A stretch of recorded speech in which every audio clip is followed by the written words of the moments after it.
All righty, all righty. Let's start off with.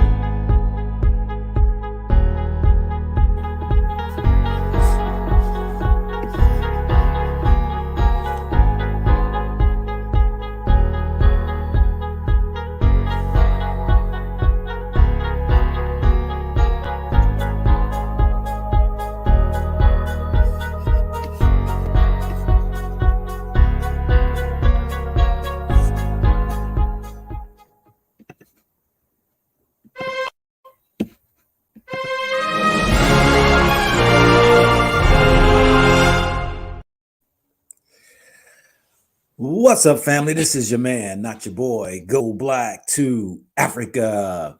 Peace and blessings to each and every one of you all. I am back here, back on, I guess, being 100, if you will. Probably 90% coming off of a sickness. Hope you all have watched my video. Came down with a sickness. Don't know what it is. They don't know what it is. They said positive and negative when it came to the variant, if you will. I'll be kind of cautious on those words. You know, they've been blocking brother every time he wants to mention those names. But I am back in almost full strength, you all. I really wasn't hit too bad, if you will, according to their positive and their negative test that I did, which was quite interesting. Yeah, so I want to come out here today and I wanted to just do a video here in the regards of us as a people, as a whole, when it comes to really us being scattered, dispersed amongst the world, and how we talk about unity, unite, and all that stuff there. I get tired of those conversations. I'm a man of actions. I'm a man that, I've been in a lot of conversations over the years, but being 55 years old, I have gotten to a place that I am ready for action. I know our youth, they are doing some actions, and a lot of I see though is a lot of conversations. Aren't you tired of us just talking, chatting, just rah, rah, rah, rah, rah? Before I get into that right here, let me get my light.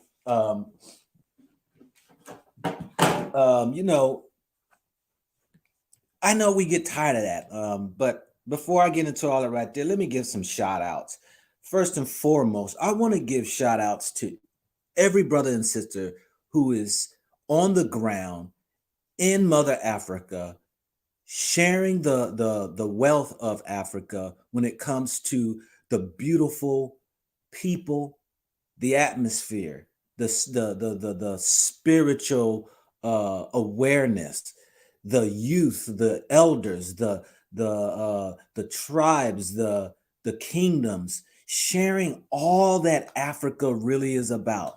This narrative that we have is totally different than any other that is out there. Now, it's sad to say that here it is. We have YouTubers who come into Africa, Europeans, and I'm not hating on Europeans, but you got to think about this. We just don't think about stuff sometimes. We just go with the flow of stuff. We don't put much thought into a lot of things. It is amazing when I go live, I get calls. I don't get calls until I go live. 1 second, bear with me.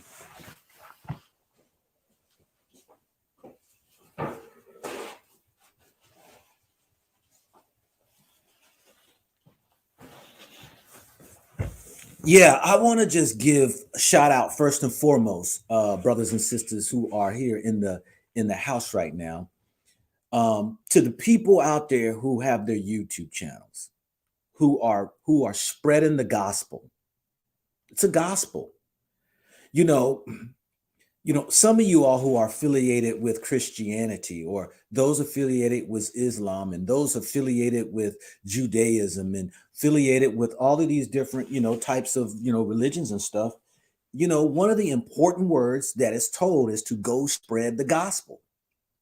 This is what's been told. Go spread the news, go spread the story, go spread what has happened. And And our brothers and sisters who are on the ground doing this deserves a well-hand applaud.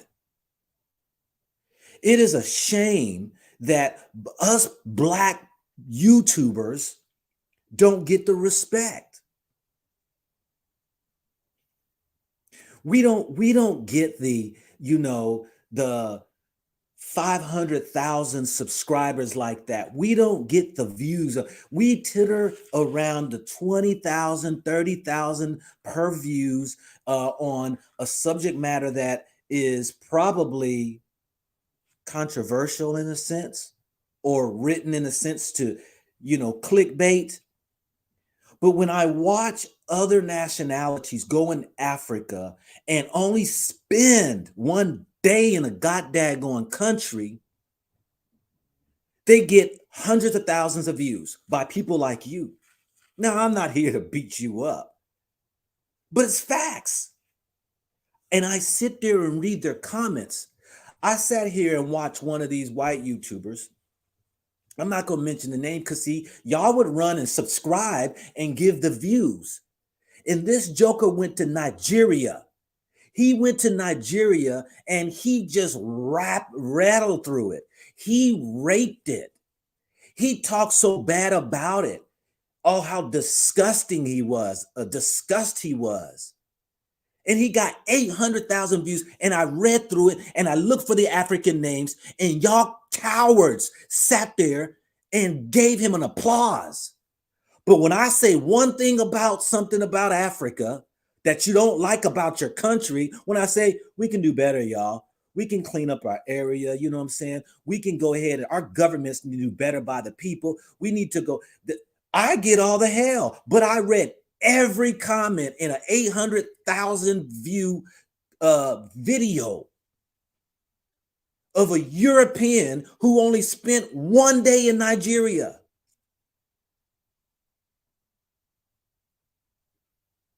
And talk trash about it. And I looked for every African name I could, and y'all jokers applauded.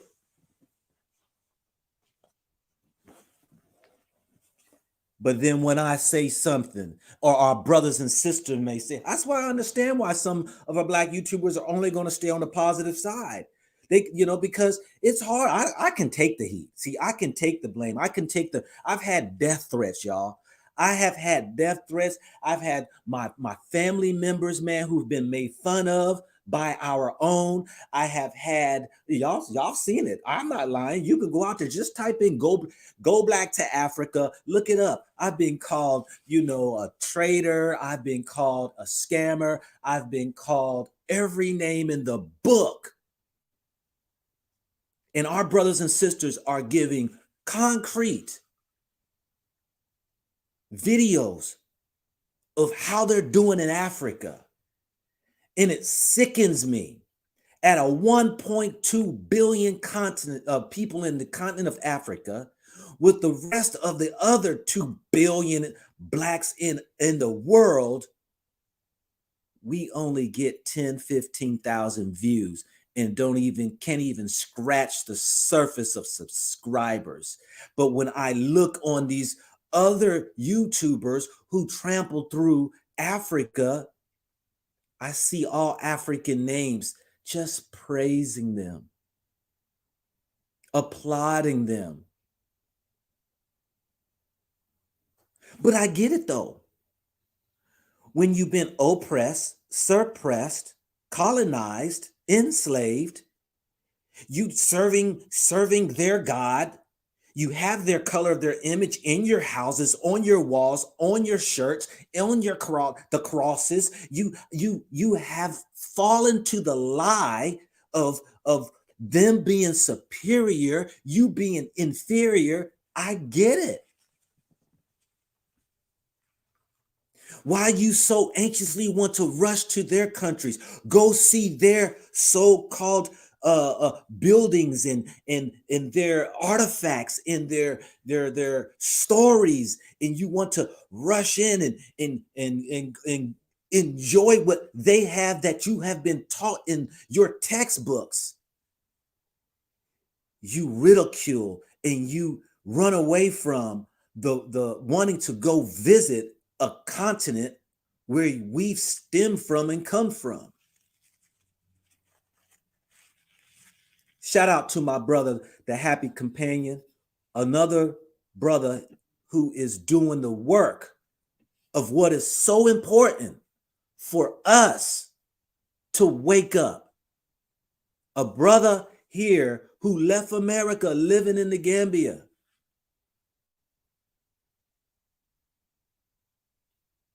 Showing work that he's doing, trying to promote, trying to show you that he started businesses in Africa. He has started a new life in Africa. He's married an African woman. He's building a house. He's showing that you can do it. The peace, the joy that one receives in going to Africa. Let me say this to people, because people ask me, if America is so bad, why are you there in America? Why don't you just live in... Look, let me share something with you all, okay? Let me share something with you all. Nobody owns anything in this world. No man owns any country. They think they do. And if you believe that, you got another think coming. Just because the Europeans have divided up everything and then labeled everything, don't mean that you are prohibited from traveling the world freely. If I haven't said it once, if I haven't said it twice, I've said it 1,000 times. This world is for you to go enjoy. And let no man stop you from doing such. Now, the topic of mine, subject matter on this time that we got going on now is, it's time for a pilgrimage. What better place is it to go than a place that people are like you? People are doing business beyond than what most people believe they're doing. They have control of their governments, their societies. You ain't got to get an approval by somebody who is opposite of your race to allow you to do something. You know, I said that the Jewish goes to Jerusalem. The Europeans go to the Vatican.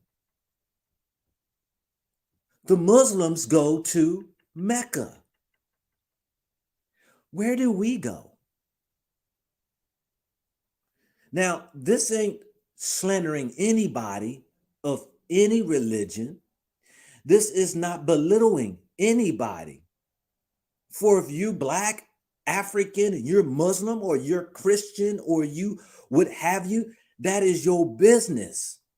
What I'm saying is that, can't we have a pilgrimage in Africa?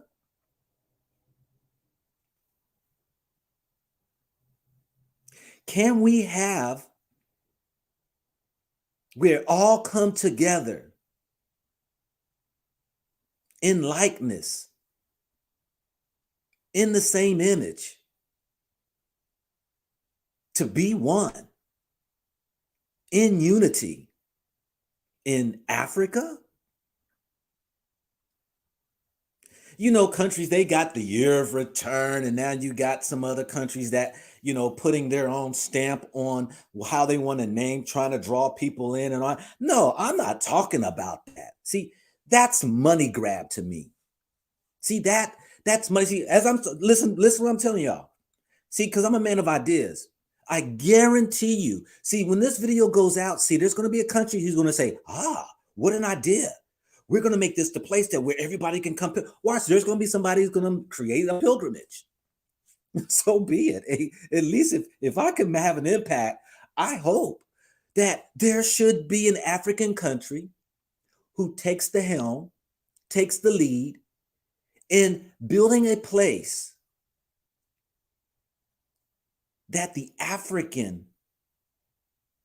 and descendants can come periodic throughout the year to decolonize, to detoxify, to cleanse from the Western mentality of how we are as a people. Now, you really don't need it as a whole because you can go by yourself, you can go as a group, and that's where my tourism guide will be about. My tourism business was going to be about pilgrimaging. We got people who go down to South America, takes the what is it, the ayahuasca, whatever it is. What's the drug they take? They want to go on a spiritual journey. They got it in Washington State. You got these places that they got retreats. They got these places where people go and they want to rediscover themselves. They want to go to get away. It is in your DNA genetics. When you hit the soil of Africa, once you go black, you won't never go back. I'm telling you, you won't. And when I see, some of the people who's gone to Africa, when I say don't go back, I'm talking about not going back to the ways of this, your spiritual mentality. You will never be the same. The cleansing will happen. The detoxification will happen. Your mindset will be renewed if you're wanting to really reconnect and be restored. But who wants to do that when you're stuck in places where it's all about just stuff?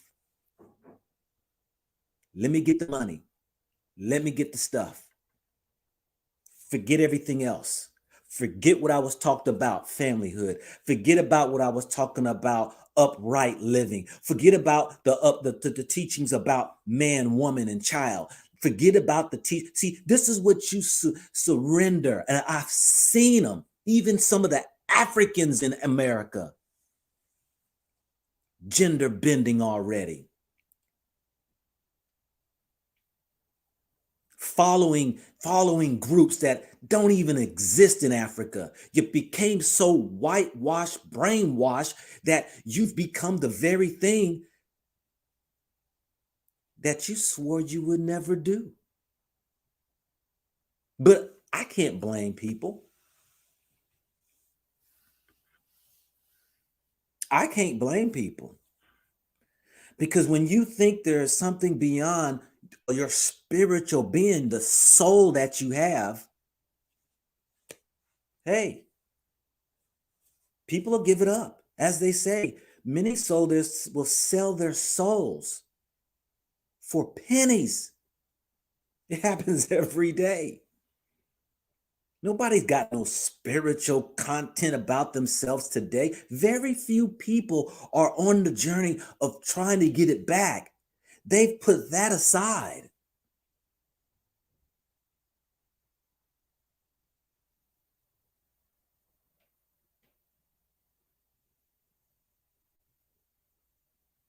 It's hard for me, to be in places where you just see people who are spiritually dead walking around you. This is in America. We'll go black. If you don't like America, why you go over there? Why aren't you in Africa? Go to Africa. Go black to Africa if it's so bad. Nobody's talking about bad or good. We're talking about true or false. That's what we're talking about. Is it true? Because see, I can navigate in a bad area. I can navigate through any country as long as I know I have the Almighty within me, the truth. I won't be bewildered. I won't be overtaken. I won't be suckered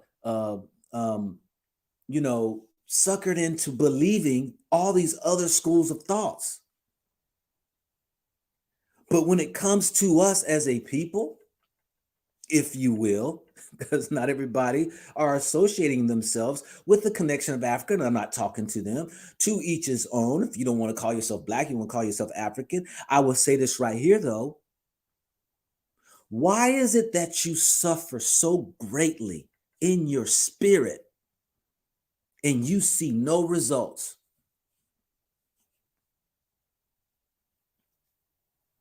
Why is it that in America, the church is dying? You know, I was looking, I look at properties and all, and do yourself a favor and do this.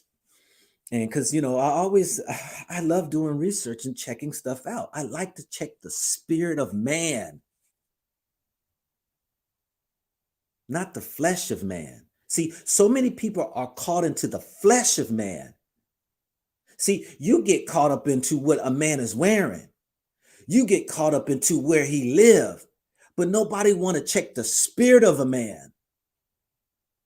Who wants to check the spirit of a man? That's why when you look on YouTube, you got these jokers out here who stand next to these cars and these big houses and they show the money and they're like, if you want to go ahead and get another core career or a job, or you really want to make money, this and that, buy my so-called seminar, buy my class, buy my this. And he's selling you nothing but the flesh, what you see. I was on the internet and I researched and I was looking up properties. And to my amazement, when I was looking up properties, I saw so many churches for sale. So I said, interesting. Let me do some further research on that. So I did further research on that. They said that there is up to 1,000 churches that close weekly in America. Close down. Now, how is that? Because I've said this before. When COVID hit, the church was the first to run. And I sat there and I said, very interesting. Very interesting that these people who claim that this God is so powerful and my protector, my provider, my everything that looks after me, for my God is my blessing and my God and all this other stuff about my God, and you ran with your tail between your legs, you closed down your churches, you told your congregation, and y'all who followed that ran into your house and looked out the blinds looking for the evils of the corona. These are the jelly-back believers who truth showed you were fake. Now, I'm not trying to piss anybody off, but I'm going to speak the truth of the truth, because we are jelly-back, limp wrist believers claiming to be something, but as soon as they said boo, you went running. And when they said, go ahead and take the syrup, you took it. And where was your God in that? See, while I just had the bug, guess what? I sat for what the very Almighty gave this body to do, was fight it off.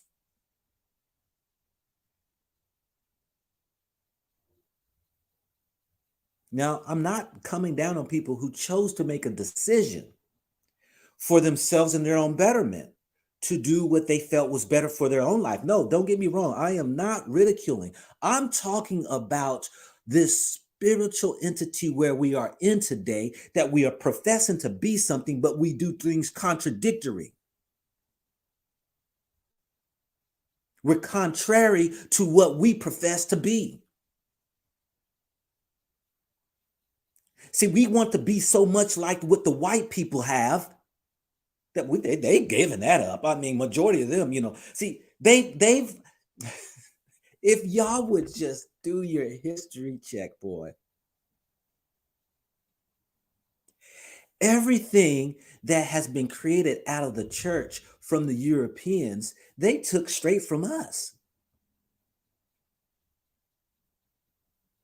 See, when they saw us dancing and all that right there, and we was up here and dancing and giving praise to the Almighty and all that right there, they came and told us to stop doing that in Africa. Whoa, what you're doing, that right there is not right what you do. See, they could never understand why we danced and we shout and praise. Why can we can be in groups in our kingdom tribes and all be celebratory in our life, in our connection to the Almighty. They could not understand that and told us to stop it.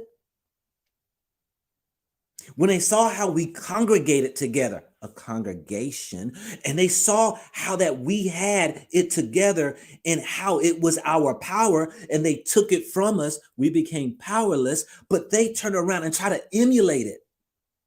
But then when they try to emulate it by taking information and all that right there and trying to gather and put together a book, and they call it a Bible, and then they say it's this God, and then all of a sudden then we follow them, and then we don't see the results that it is, and then all of a sudden now we're wondering what's wrong, but then we're claiming that there's something wrong with us, or hey, it must be the pastor, the bishop, or whatever this right here, but the God, this Jesus, and all that's right here, and we become so confused that we wonder why our spirits are still suffering.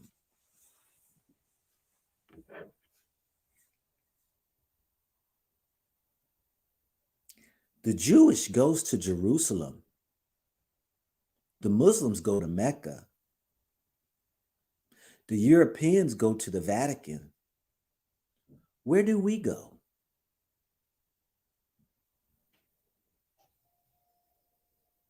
Where do we go to connect and say, hey, let's congregate together and let's just give the praise and send out the vibration of the message for the continent of of Africa, and for our people to reassemble, because we were disassembled, but that we can reassemble together as one to the Almighty, who has no name. Names were given, but the Almighty that is true, that is not a man, but that does exist. We were that people. Africa's been around for millions of years and never needed help from any outside sources. It only suffered when it allowed disease to come in, a dis-ease. You see, when you feel uneat ease, it's called a dis-ease. You say disease, but it's a dis-ease. Because now when you have had folks come in to your house, how do you allow somebody to come into your house and tell you how to run it? How do you allow a stranger to tell you what you are doing is wrong?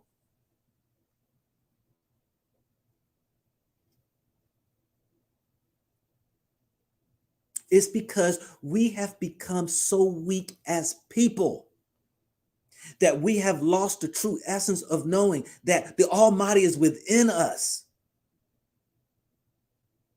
There again, I said, look in the writings of the others.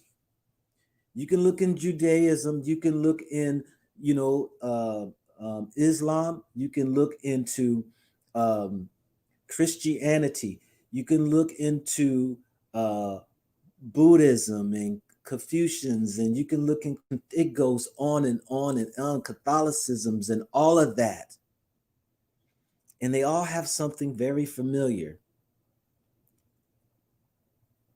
And that is going on a pilgrimage. And where did they get that from? Now, I'm not going to try to make it seem as though that they're less than or anything. That's not what it's about. What I'm saying is the fact that when you go into Africa, you still see the residue from one group to another group to another group to another group to another group, through scattered from the different countries that were created, but you just take away the borders, that we have a history of celebrating the Almighty.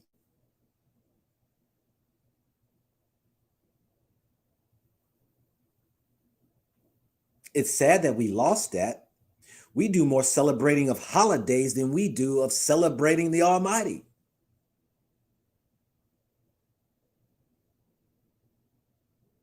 We celebrate death instead of celebrating birth. I know y'all have baby showers, but the amount of money people spend for funerals outweighs the cost of when a new life is brought into the world, and the celebrating of this life might be the new radical revolutionary child to change the craziness of what might be in your society or around the globe.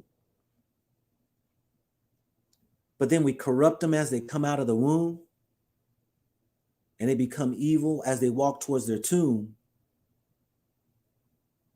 and they become insignificant. For the very moment that our children come out of the mama's womb, we have already brainwashed them into thinking the Europeans got the best education. You're going to follow this God here who happens to be blue-eyed and white-skinned. And then what you do to our children's minds is we cause them now to, at that moment, to feel inferior. Why is it that when you're in your country, especially all of y'all know this is true, when you're in the Western world countries, you give your children's talks about being different, about you got to work harder. So what you're doing is telling your child you're less than. That here you have to work harder. You have to prove yourself. You have to outdo them. You got to walk squeaky clean.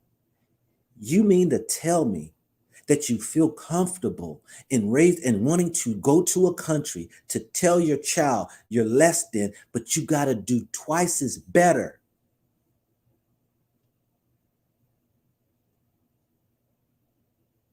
That's why there's a need for a pilgrimage. Because to wash out all of this mess that we have, that we're perpetuating and passing on to our children, and they're turning around doing the same thing, and we don't see no change. It's killing us.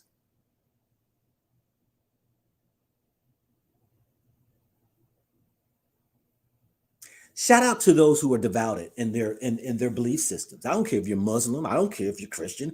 I don't care if you're Jewish in Judaism. I don't care. But if you're devout on living upright in the respect and love for others, shout out to you.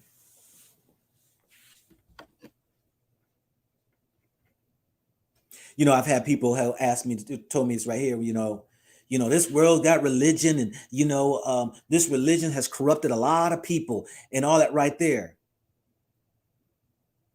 Well, hold up now. Hold up.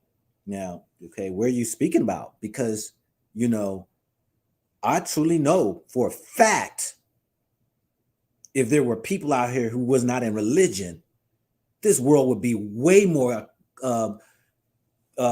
chaotic than what we live in now.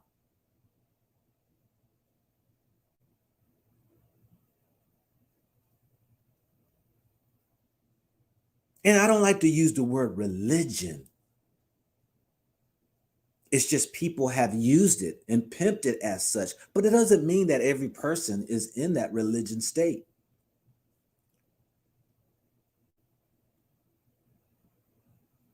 We have to understand that, everybody has theirs. What do we have?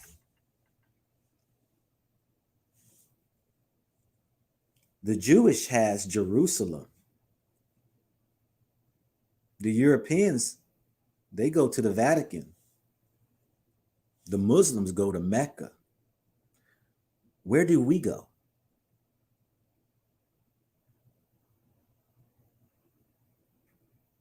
You see, we're so accustomed of following the same regurgitated format what was given us by those who have put us in a box and believing that this is the structure how you are supposed to engage in the with the Almighty. Or they say God, which is their God. I mean, it is their God. My Almighty is not called God.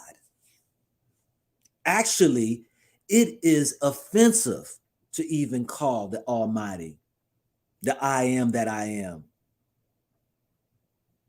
God.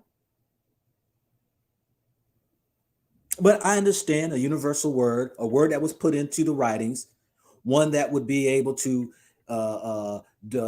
set apart a name that's only given to entity that no other name is it's given to per se. I get it. But if you're going to call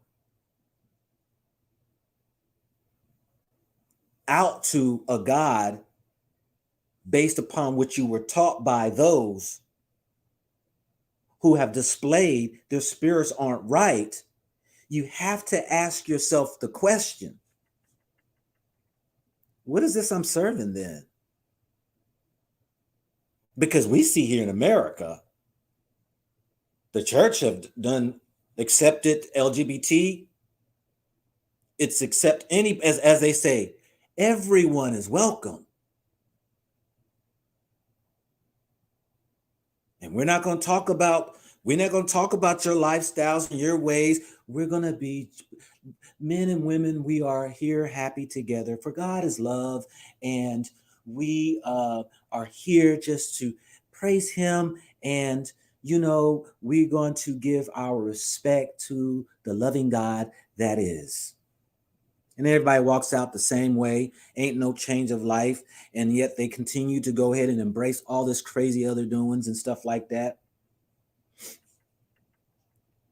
But for us, I'm saying, where's our pilgrimage? Because this is a new day. I don't know if y'all know 2022,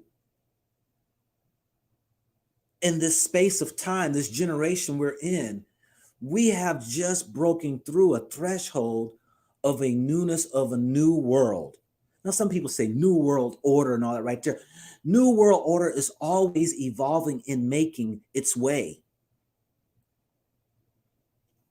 What I'm saying is that is when the gavel is hits, it's new now. Boom. It's set itself now. So we're on a course. We are on a course now that we are now being challenged in this lifespan time, which is stretching and pulling us further away from our spirit and more into the world.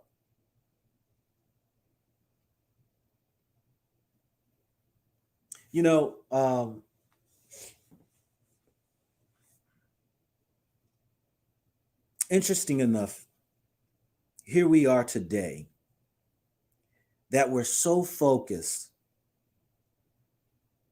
on our daily life of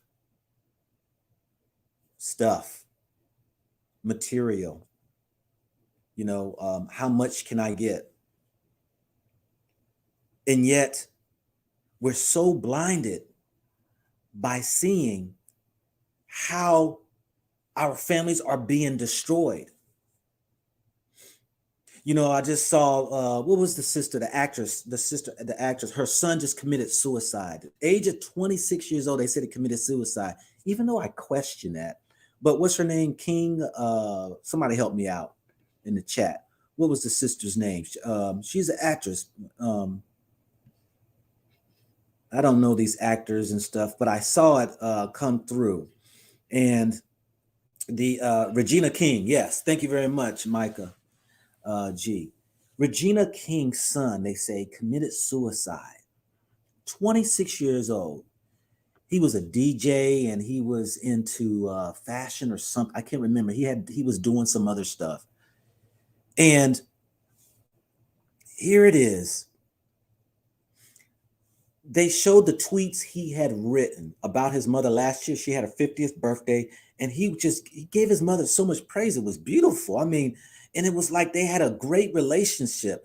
And over the past like 3 or 4 years, he was just giving her all these accolades and giving her motivational things like, "Mom, you've done it, and you're such an inspiration, and you're growing, and with you all of these things." And he commits suicide, so they say.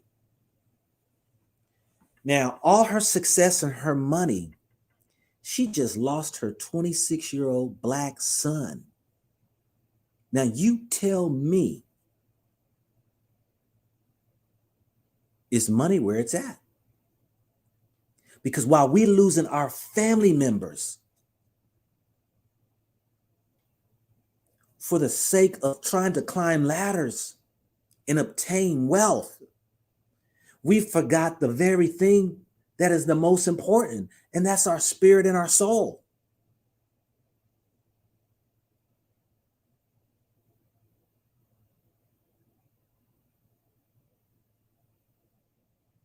I was talking to a friend, and he said, "Man, he was saying that, man, if I was able to get some millions, man, I would do this, I would do that, I would do this, I would do that." And I said, "Man, bullshit. It's all bullshit." Why? Because of the fact that whatever you're doing now is what you will be doing when you get your millions. If you drink, you become more of a drinker. If you use drugs, you're going to buy more drugs. If you gamble, you'll gamble more of your money. If you don't know how to budget money, you'll probably be broke again because you stay broke and you spend the money up. You're going to buy stuff that you never had before, and you will wastefully spend. And guess what? You won't spend not one penny toward the betterment of your spirit. You won't go on a journey, a pilgrimage to get you right out of a system that has indoctrinated you into a way of your beliefs. When we see all these killings has anybody seen the new wave now? I don't know. Somebody help me who's in the UK, somebody who's in Canada. Please tell me, how's the Black community? I need from some of y'all who's in the UK, in England, in Canada, start reaching out to me and give me information on the news that's going on in the Black communities over there. Please send me the videos. Please send me the link so I can start reporting the conditions of us around the globe.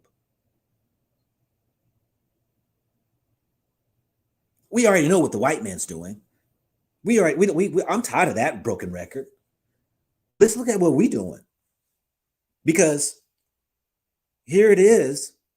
I just saw today where the New York City's mayor is screaming out for help. That the killings got to stop.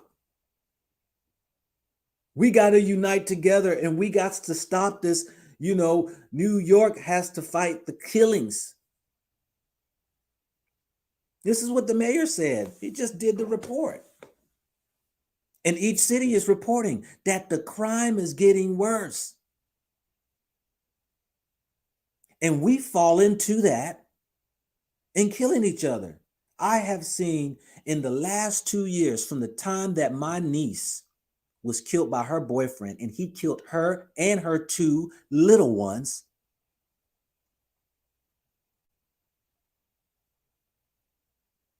has been off the charts.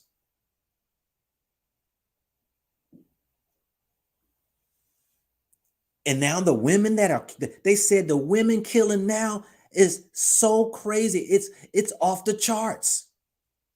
But see, we don't look at that. We're so blind spiritually that we're so naturally or physically minded that we are only focused on the surface of what's going on, that you don't even care about your own kids.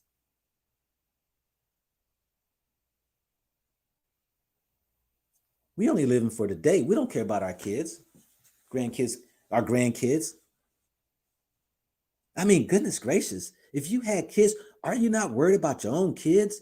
Look, I got to make way for my kids, before my last breath, because we all going to go. But can I make it to where my children are in a spiritual safehood, possibly? And when I say spiritually, it don't have to be a location. It's inwardly. We need to rise to what's inwardly.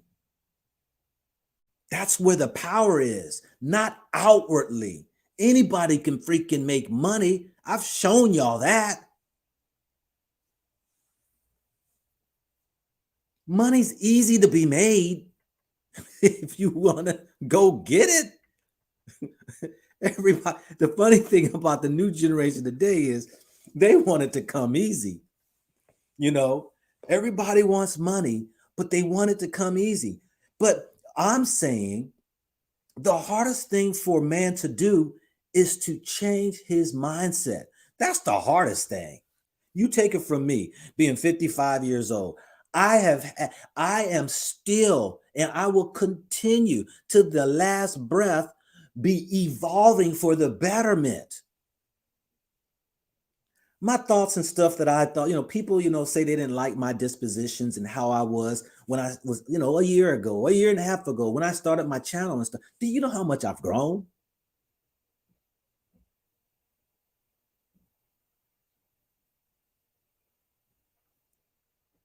That's because I do self-assessments and I have to at least look within to find my self where I might be projecting out what's inward. Because what's inside, what comes out is who you are.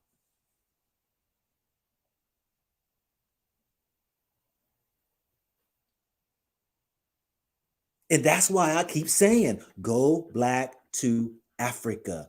Why do I say that? This is a spiritual journey, y'all. It ain't about a relocation.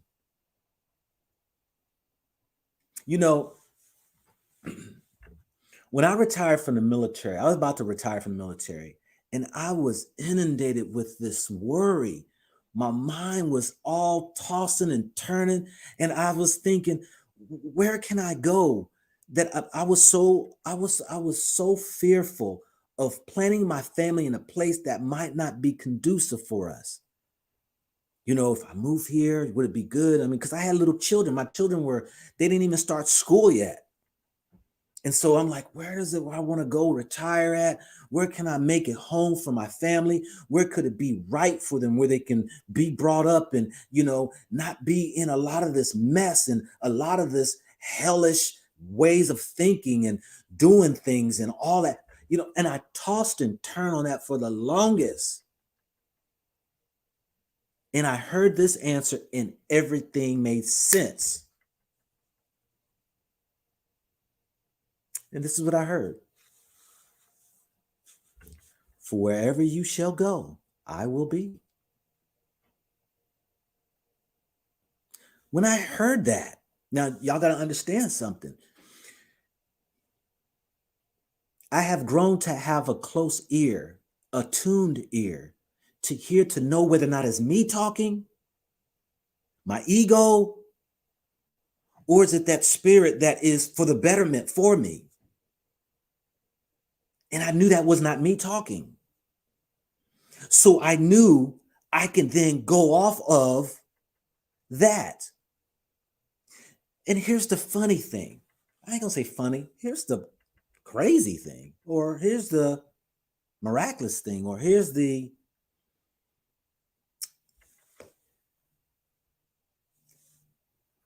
sometimes people have a hard time trying to find out if they made right decisions. But I always speak into the bosom of the creator, and that's into the atmosphere. It's the It's the bosom. It's the creator for this universe, this entire makeup of what we see. I know we got many universes, but the whole grand scheme of thing is the body of the creator. But many people want to know if they're on the right track and stuff. And yet, as I speak into the bosom of the creator, I can't see typically the direction I'm going.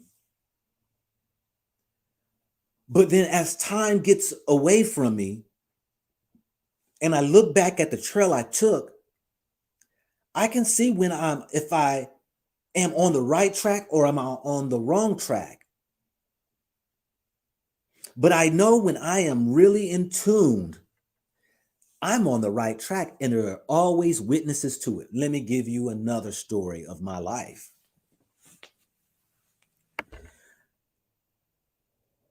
That same problem that I had, trying to figure out where am I going to retire, and am I going to, is my family going to be right? Am I going to put them in the right place?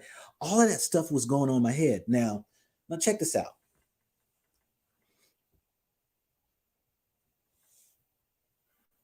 I was stationed in Colorado Springs, Colorado, where I had my first barbershop. That's my first business venture was in Colorado Springs.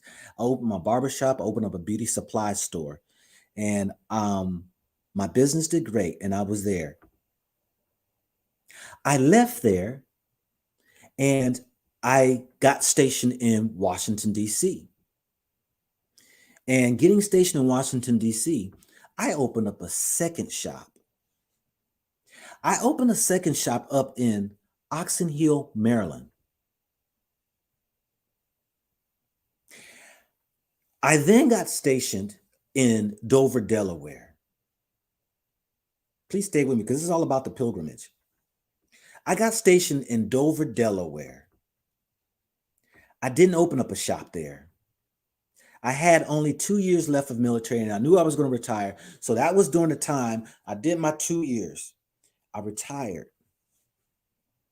That job that I had, one of my jobs that I had, it was a first sergeant at that job. One of my responsibilities was I had to take those soldiers who got in trouble, and the commander decided that they would rehabilitate them instead of kicking them out the military. That one of their punishments would be they can go to correctional custody. And correctional custody is just it's a facility and a program to basically re-strip the soldier back in his mindset to put back into him the whole military concept again. So it's like really being in jail because you can't leave. Well, you can run if you want. You just get kicked out and get court-martialed and you go to jail. But there's no bars. There's none of that. But you're back in like you're in basic training. Told when to get up, told when to go march, told when to eat, told all that right there. So you're being reintroduced again. My job was to take and fly them down to Mississippi, from Dover, Delaware to Mississippi, to Biloxi, Mississippi Air Force Base down there. And they would have to do 30 days there. So I'd fly back. And then after 30 days, they would be, I go back, pick them up, and come back. Well, during this time of my sabbatical, or excuse me, my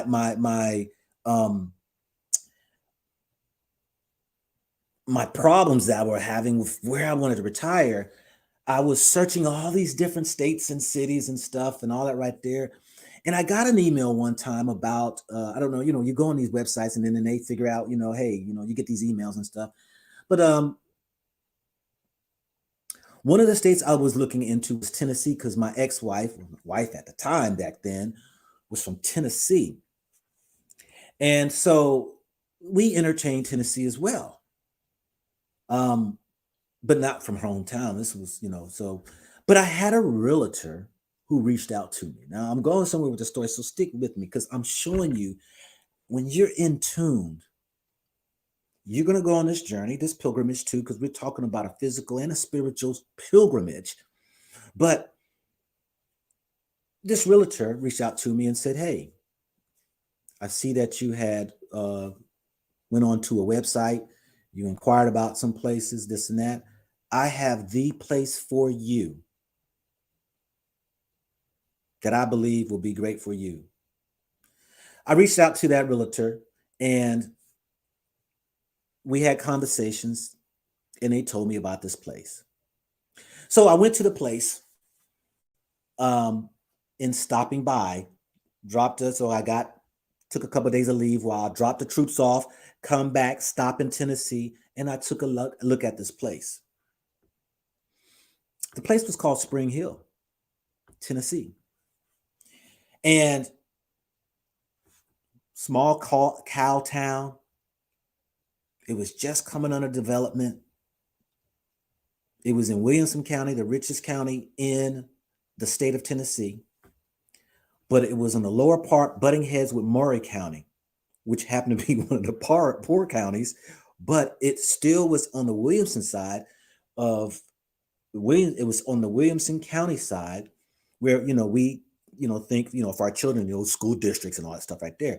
But this was a town that was just up and coming. And I never gave thought to this. So anyway, stopped one time, checked the place out, came back, looked again. And so the realtor told me, he said, man, it's a buyer's market and everything going up is sold. So he showed me around and it's sold. And these are plots. These ain't even houses that are built.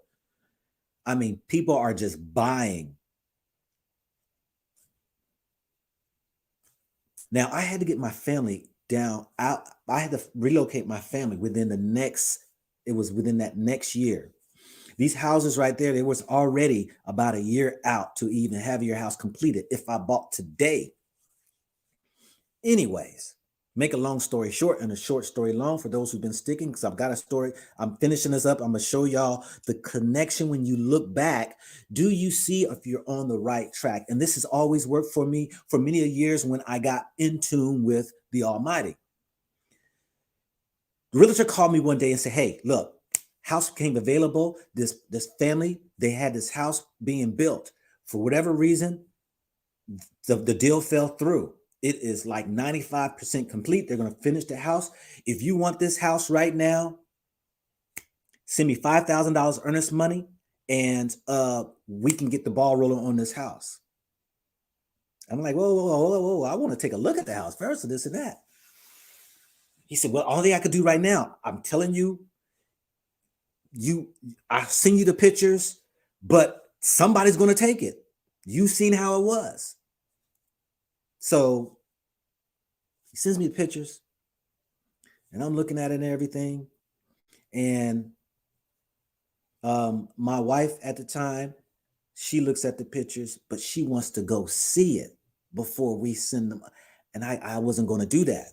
I sent the money, bam, $5,000 for the earnest money. Anyways, I go back to pick up the troops that I dropped off in Mississippi. I get at the place, look at the house, and I'm like, whoa, this is a nice house, man. He's like, yes, they basically kind of laid this house out how they wanted it, but whatever, it fell through. Cool. I bought the house. Y'all want to check it out. 1181 McCory Lane, Spring Hill, Tennessee is the address. 1181 McCory Lane, Spring Hill, Tennessee. That's the house I bought. I got the house and everything. Now let me fast forward now. Bought the house, everything. Okay, all right, cool. Because like I said, my worries was, where am I going to plant my family? But this opportunity, this house came along, it was an upcoming place, and I wanted to have a place. I retired, open up my third barbershop, and just call it a day. I set my money straight. I was getting my retirement. I opened up a shop. I'll be good. Everything rock and roll. I wind up retiring. I wind up getting into the place. The town is, I just went through that town. Matter of fact, here 3 weeks ago, it's blown up. It's crowded. It is, it was that way when I was living there. It just blew up. I mean, it ain't room for no more building around in that area. I mean, it's crazy. I'm gonna say about 6, 7 years ago. Now I left out of there because I went through a divorce and everything. I bought that house in 2004 and 2003. I bought that house. I sold that house in 2011. I left Tennessee in 2013. But check this out. Just about 6 years ago, as I was going through my life journey, the Spirit reminded me that as long as I'm faithful, I will always be on track. And that everything I do, long as I am upright and standing, I have nothing to worry about. And the Spirit showed me, your last, my last place of worry, if you will, like I shared with you all, was worrying about where would I sit my family. And the Spirit told me, wherever you go, I will be. Now, I told y'all this right here. Now you tell me this. And I didn't even know this till 6 years ago. It was shown me. When the Spirit said, look at where your shops were. My first barbershop was in Colorado Springs. Colorado Springs. Keep that in mind. Colorado Springs. My second shop I opened up was in Oxon Hill, Maryland. Oxon Hill. My third shop was in Spring Hill, Tennessee. Colorado Springs, Oxon Hill, Spring Hill. I never knew that until 6 years ago. I was blown away by that. I was like, I was on the right track. And as I begin to look at various things in my life, I begin to notice similarities in the journey that I take.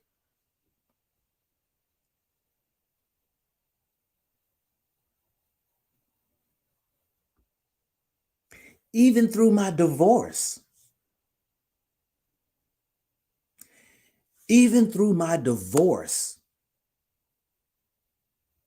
it was all planned.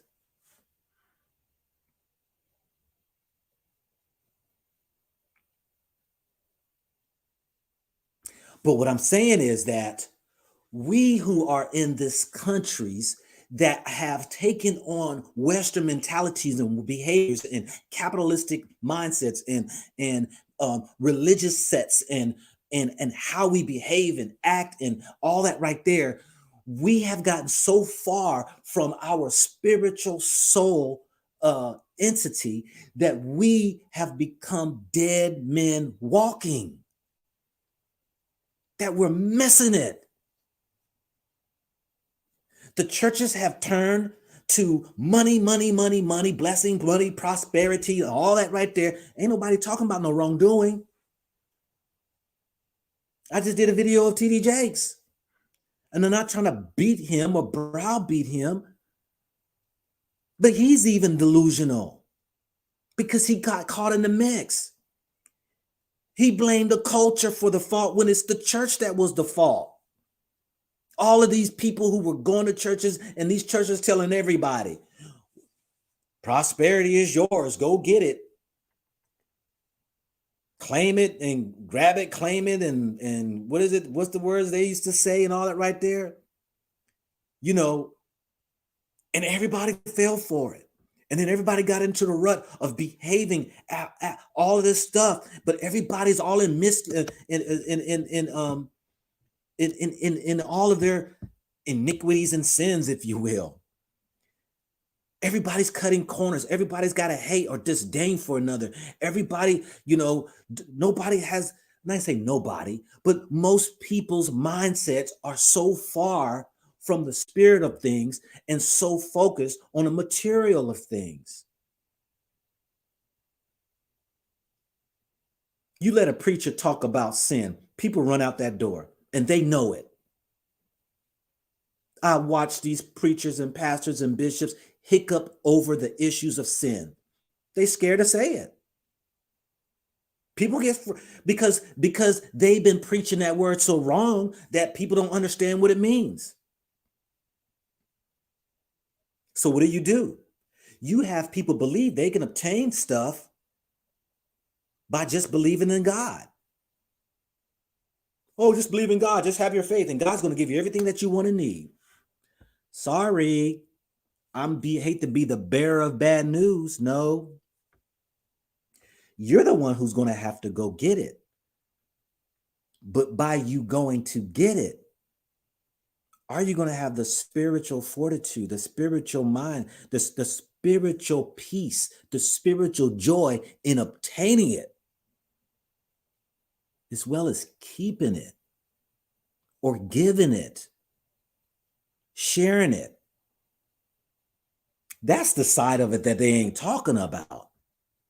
Because a rich man don't have to believe in no daggone almighty. You don't have to believe in no almighty to have wealth. Not at all. I've met many of atheists who are rich, but they'll tell you this right. I'll never forget. I can't not remember the rich guy who was interviewed. I cannot remember. It might have been Buffett. I can't remember. But the question was asked, you got all the money, billionaire. What is your biggest worry? And his answer was losing it. Every day you got to live your life worrying about losing it. That's not a peace of mind. You see, when you right by the Almighty, you ain't got to worry about that. When I be watching these videos on TV and I'm watching these mama and daddies crying at the podiums because their daughters or sons got killed, their grandbabies got killed in the streets, and they're tired of it. And this has got to stop. This has got to stop. This has got to stop. And I'm like, how much were you responsible for their death?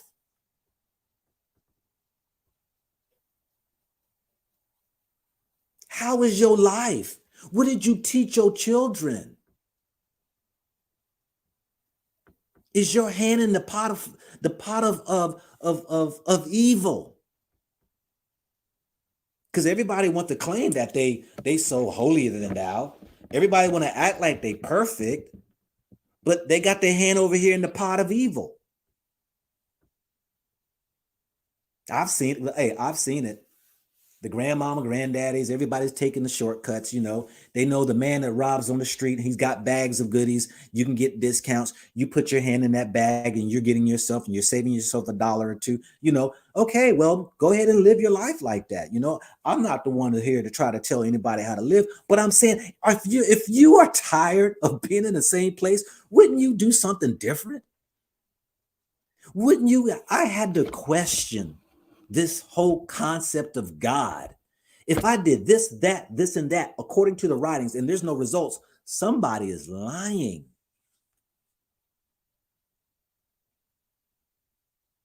If I'm sitting in this country and I'm seeing the doggone Black people plummeting, I mean plummeting, there's a question you need to ask yourself: what is going on? And take your eyes off the white man.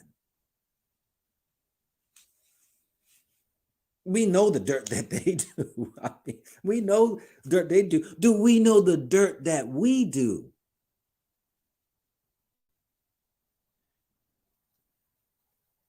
We can curse our own selves,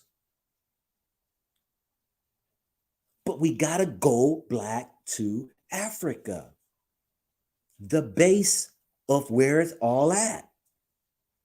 If you want to experience a life that is totally different than what you see, if you want to see how people operate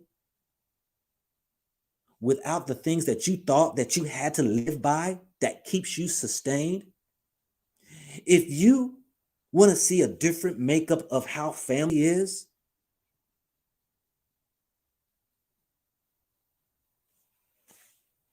now I'm not saying everybody in every place in Africa is on point.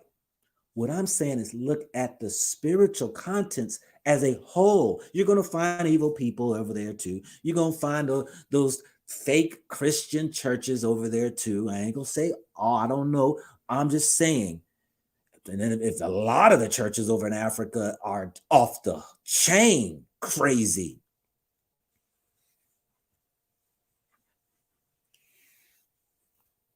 because they're doing exactly what the Europeans did. Most Africans can't speak English. And most of these pastors and these preachers over in Africa are reading out of an English book. So the congregation's already at a disadvantage. They don't even know what the books say.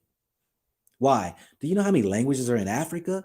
Do you think there's a Bible that has been translated into every African tongue? Please go look at the language apps that they have. They barely have 3 languages of African languages on the apps to speak, Swahili being one of them.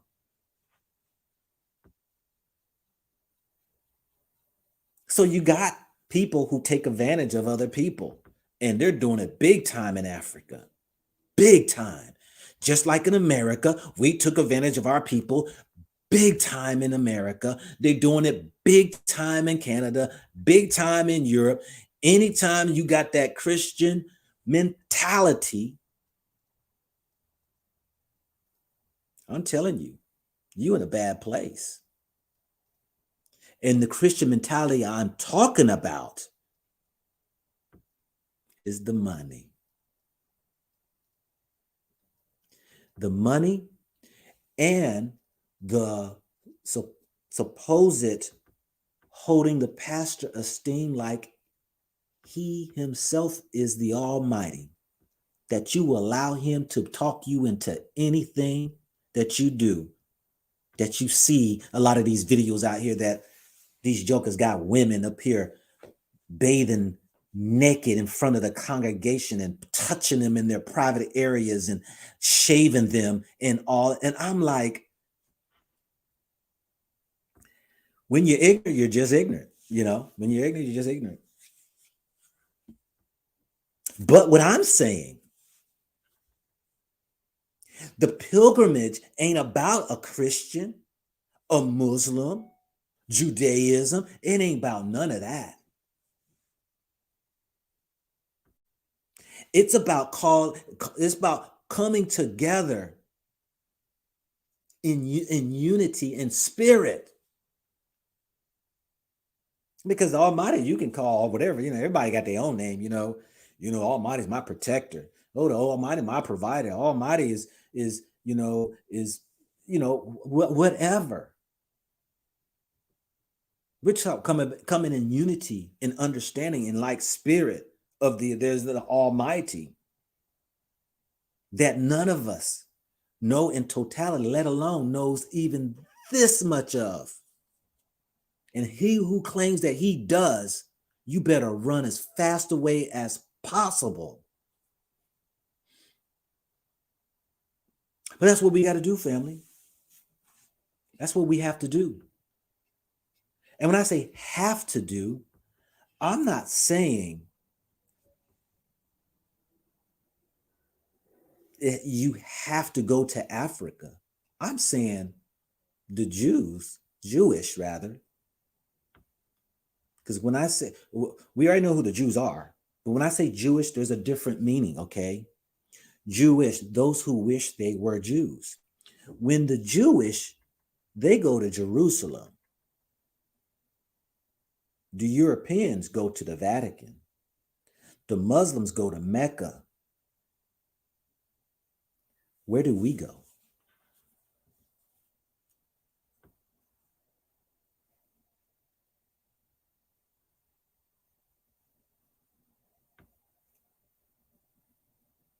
Crystal, you said ish. It's wish, Jewish. But seriously, if you think about it, family, think about it. For your own sake, you can sit right where you are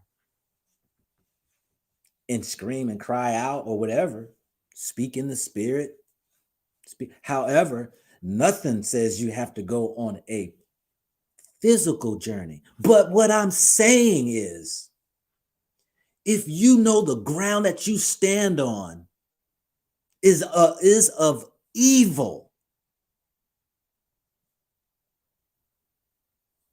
y'all know the saying, for take your shoes off, you stand on holy ground. If you know the ground you stand on, the place that you live in professes to be anything other than a follower of the Almighty, sometimes it takes for you to remove yourself and stand on holy ground.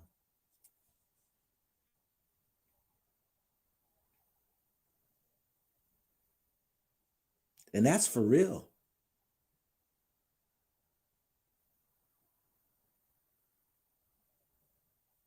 You know, it's interesting. 54 countries in Africa that was created, except for the Ethiopians say that theirs weren't, because the Ethiopia has been around for ages. I mean, Ethiopia was a region. It was a kingdom, and it was a large majority of what we would know countries to be, like, the Sudans and the Eritreas or Eritrea, or the um, other surrounding countries of, whether it's Kenya and all. These were in areas of what Ethiopia stands proudly on. And I'm gonna tell y'all, and this is for real, there is something different about Ethiopia. And I'm not going to try to explain it. You have to go for yourself. Ethiopia is a very special place. Very special. And if it was for me to start a pilgrimage, I believe it should be in Ethiopia.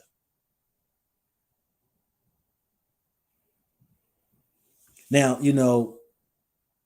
I know people are gonna be like, hold up, man. No, Ghana, Ghana, Ghana, Ghana. Everybody on Ghana, Ghana, Ghana, Ghana, Ghana, Ghana. No, nah, Ethiopia. It hasn't been colonized. I mean, to an extent, it haven't been colonized. I'm saying, to an extent. I still think it was to an extent colonized. But where I'm talking about, though, that in the sense of the makeup of its way spiritually,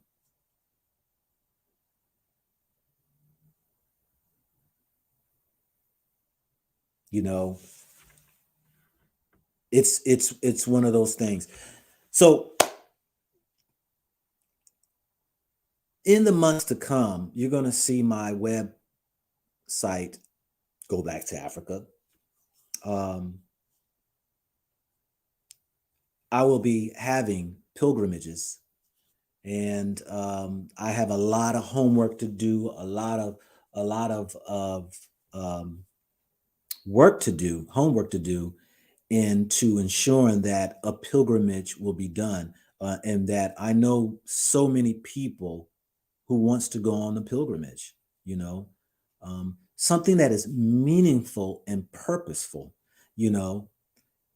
Not necessarily sightseeing. There's a time and place for that. Touring and getting to know countries and stuff right there.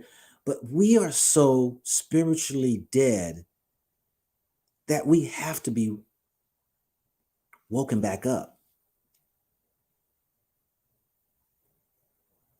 The dead bones. Let's see what y'all got to say out here. Anybody got any questions, any comments? Let me go ahead, and I'll give even opportunities to those who wants to call in. If you want to call in, the link is in the chat right now as we speak. And let's see what we're saying. You know, I did my 1 hour,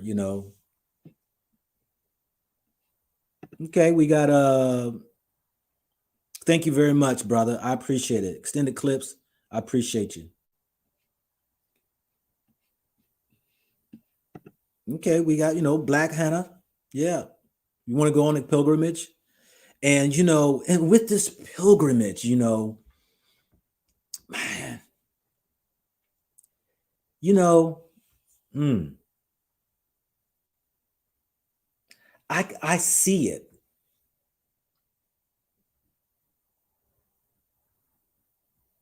I see the souls being released. I see a new man, woman rising up. I see people being equipped. I see people who will even go back and create change in the countries they came from. I see it. I believe it and I know it. And you, Black Hannah, you have validated that. And so I appreciate that. Alex. Yes. How you Hey, doing? how's it going? It's been a while since I talked to you. Okay, all right. Peace and blessings to you. Same to you. Do you think going to Africa, people gonna find God? I can't hear you. Do you think people will find God by going back to Africa? No, I never said that. Oh, okay. No, no, no, no. Let me clarify that for you, Mm. Alex. No, I don't know when you came in on this conversation. Um, I said that you don't have to leave the location you're in to connect with the Almighty. For the Almighty is within you already. I wouldn't exactly agree with that personally because the Almighty existed long before He created us, right? But Okay, all right. I mean, I don't get into the words of disagreeing and agreeing. okay. It's, yeah, I mean, because the reason why I'm saying that is because by you saying you disagree means that you can't see what I am talking about. Your understanding with and knowledge that you have Hmm. has not been is has not been revealed as far as what I'm saying. Well, what I'm saying has not been revealed to your knowledge of understanding. Uh, And I don't tongue wrestle over. I don't sit here and tongue wrestle over what people's belief systems and stuff are. You know, okay, I get that. yeah. The thing about it is, who is God? I mean, is he some abstract person or is there someone who's talked to us, revealed his will to us, or is just somebody playing hide and seek with us? I mean, can we really know whose God is in truth and what he wants for us? What do you say? I think we can. I mean, there are people who know things and don't say, and I believe if someone's really on a journey of searching to find the real God, he'll reveal himself to you. He will, that you can get to actually know him. Well, let You me know? ask you a question. Yes. You said he and him. Yeah. Did God reveal itself as a he to you? Uh, I would say yes, but Please I share. mean, Please no, share how. I don't really want to get like yourself because it's Huh? a personal journey. Okay, Oh, that hold up, Alex. Hold up. I didn't hear you. I didn't hear. I missed something. as it's a personal journey where everyone has to, you know. Um, I'm gonna give you an insight. Years ago, someone gave me an article with an entity attached to it to basically destroy my life to keep me poor. because they saw what was going to happen in my future. And I was pretty naive to this. Okay. And Mm-hmm. it took me over 30 years before I got to find this out. When somebody came into my house, a family member, and it was an interesting process of discovery because I was pretty naive and thought this was crazy stuff. And so I've had to learn a lot about the spiritual unseen realm and the capacity for good and evil in this world. Now, this is not theory, this is reality. And there's a lot of what we talk about God and about eternity and about the afterlife, theoretically. But what do you really know? That is the question. Exactly. Exactly. What do you know? And I want to know. You said you have a personal. So you said it's personal. Yes. And so we'll keep it like that. It's personal. Um, and so, my thing is this right here is that I have my personal, you have your personal, but I'm willing to bet Mm-hmm. your personal is based off what somebody told you or what you read. I wouldn't subscribe to that personally, Okay. There was a time. There was a time I might have been that way. Okay. Yeah. But life is about experience. I mean, someone can tell you what a steak tastes like. But you said, Alex, you said he or him, and you will not explain to the people why you referenced God as a he or a him. Well, we're personalities. Now, if he's a creator, is he not a personality that would have the intelligence to create us? Now, the word he, right, could be, generic. You see, that's why our English language is so generic. It's so messed up because he in original language can be neutral, Can be what? can be neutral. So it could be just he neutral, he masculine, or it could be feminine. So you could take what I'm saying by he and him. So that's how you Okay? see it then, you're Yes. saying. You use it in a neutral sense. Yes. Okay, okay. I'm with you on that. I'm with you All on that. right. Okay. But really, who can prove and know that you've communicated and know that there's a God for real? Hmm. It's not something that you talk about, that you have access to that realm, that when it's over, you can, wow, God is real. Hmm. It's a personal thing. Yes. But I can't convince anybody that God is real. yeah, but have you interacted as a communicator and say, hey, I saw you. I'm watching you right now. Hmm. So this is where we get beyond the theoretical and talking about God and Africa and the Christian God and that. Who is God? Does he really exist? Hmm. How does he exist? What does he want from us? What is the meaning of life? I hear you. I hear Right? you. So So I'm going to cut you short. yeah, I'm gonna continue on within the chat. yeah, You've made your point. I appreciate you. yes. All Okay, right. Alex.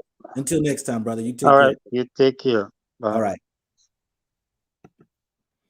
And hey, I mean, he makes a point, and it's personal,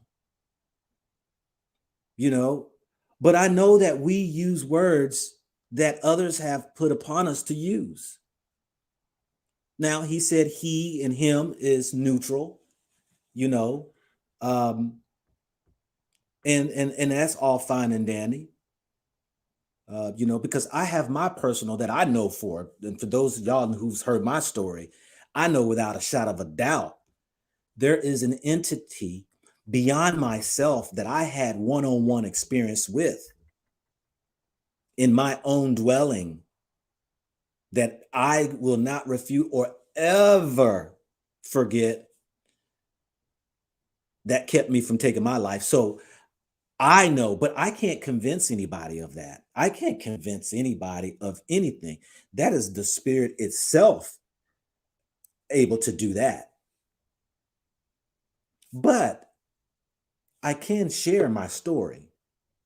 I can share those things in my life to where even people might wake up and say, hold up, you said you were able and these things connected, or this happened, or how to tune your ear, or, how to know if I'm not me talking or this talking, whatever, or, I'm not seeing things transpire in my life, or I've been doing this, and that, and there's no results. These are all things that I say that one will have to consider. They will need to rediscover and be able to um, um, do something different than before. Because sometimes we act out and behave in doing things and come to find out it was just us who created that thing.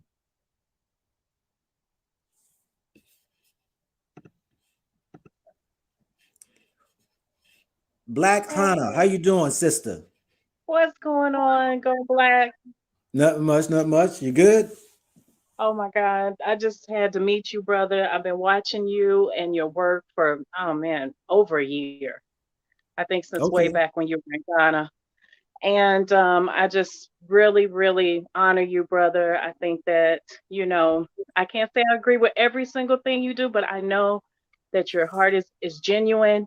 I know that, you really have a heart for our community here in the US, and just shout out to you, brother. And yes, I got to get on the pilgrimage with you. All righty then. Okay. Well, stay tuned. And as my website, um, it's supposed to be up here this month, so we'll see. I was given a look at it by my designer, and so they're making some tweaks for the first phase, so it'll be out there. But I don't think this first phase will be having the information for the pilgrimage, because I got to do my work. I got to get all things in order, and then that will be on my second launch of it, which will hopefully be March or April timeframe. So we'll see. But I appreciate your kind words and your You'll get there. You'll get there. God is going to send you the right people in your path, because I believe that you're one of our lords of our time. And yes, I said Lord, and that's all respect. But I just want to make this point real quick. sure. Um, I have known. I'm 48. I've known since I was about 26 years old that I did not belong here in the U.S. Like, I just have known. Some in my spirit was like, one day I was driving and I was like, if I knew of another place that I could live and thrive and survive, I would leave here. And that was way back in my 20s. And so, now that I'm older, now that I'm past all the chasing money, chasing a career, chasing all these pipe dreams, I'm just ready to nose drive into the spirit realm. And that's just where I'm at right now. It's when you start getting middle age, you start looking more closely and taking more seriously about what you want to do with your time and your life. You know what I'm saying? And Yep. your strength. You like, wait a minute, you start really evaluating. So yeah, I just wanted to let you know. I'll go to your website or whatever. I'll be watching to get the information as you start to put it out, and Mhm. and um and I intend to be a part of that process. Well, thank you Shout out. very much, sister. Yeah, shout out. I'm gonna close out though. You all have a great rest of the weekend. All right, you too. Peace and All blessings. right. You too. Bye bye. All righty. Rack, you got to unmute yourself. Hey, what's going on, my brother? Hey, as all well, brother. I am in good health and I am in good spirit today. What about yourself? I'm great, thanks. And I know I'm here in America, so it's probably shortly afternoon here, so I don't know what time it is there, but I'm the here in message you America. got going on is timeless. I'm here in America. Oh, okay. I Yeah. got you. Yeah, I appreciate the subject title, man, because I've studied religion 20 years, went from one sect to the next, but I've always, found conflict. Not that I was looking for, but it's just something in me. And I thought about your topic, and I think everything starts with when we get to the point where we realize that we exist. That's the first step. That's my opinion. And Mhm. once you realize that you exist, that you are consciousness, then going within begins that journey. I know a lot of psychologists, social services, and all these things. I've worked in the field for over the same amount of time.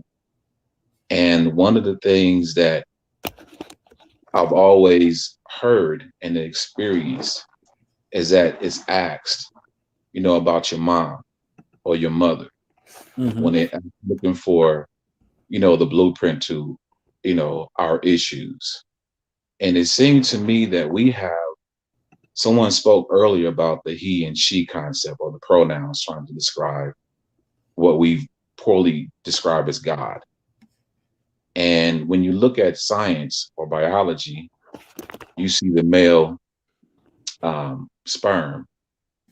Now, that's to me is considered a seed or an idea or a concept, but that concept cannot be experienced or expressed until it goes into the ovary or the womb, which represents the female, the divine feminine.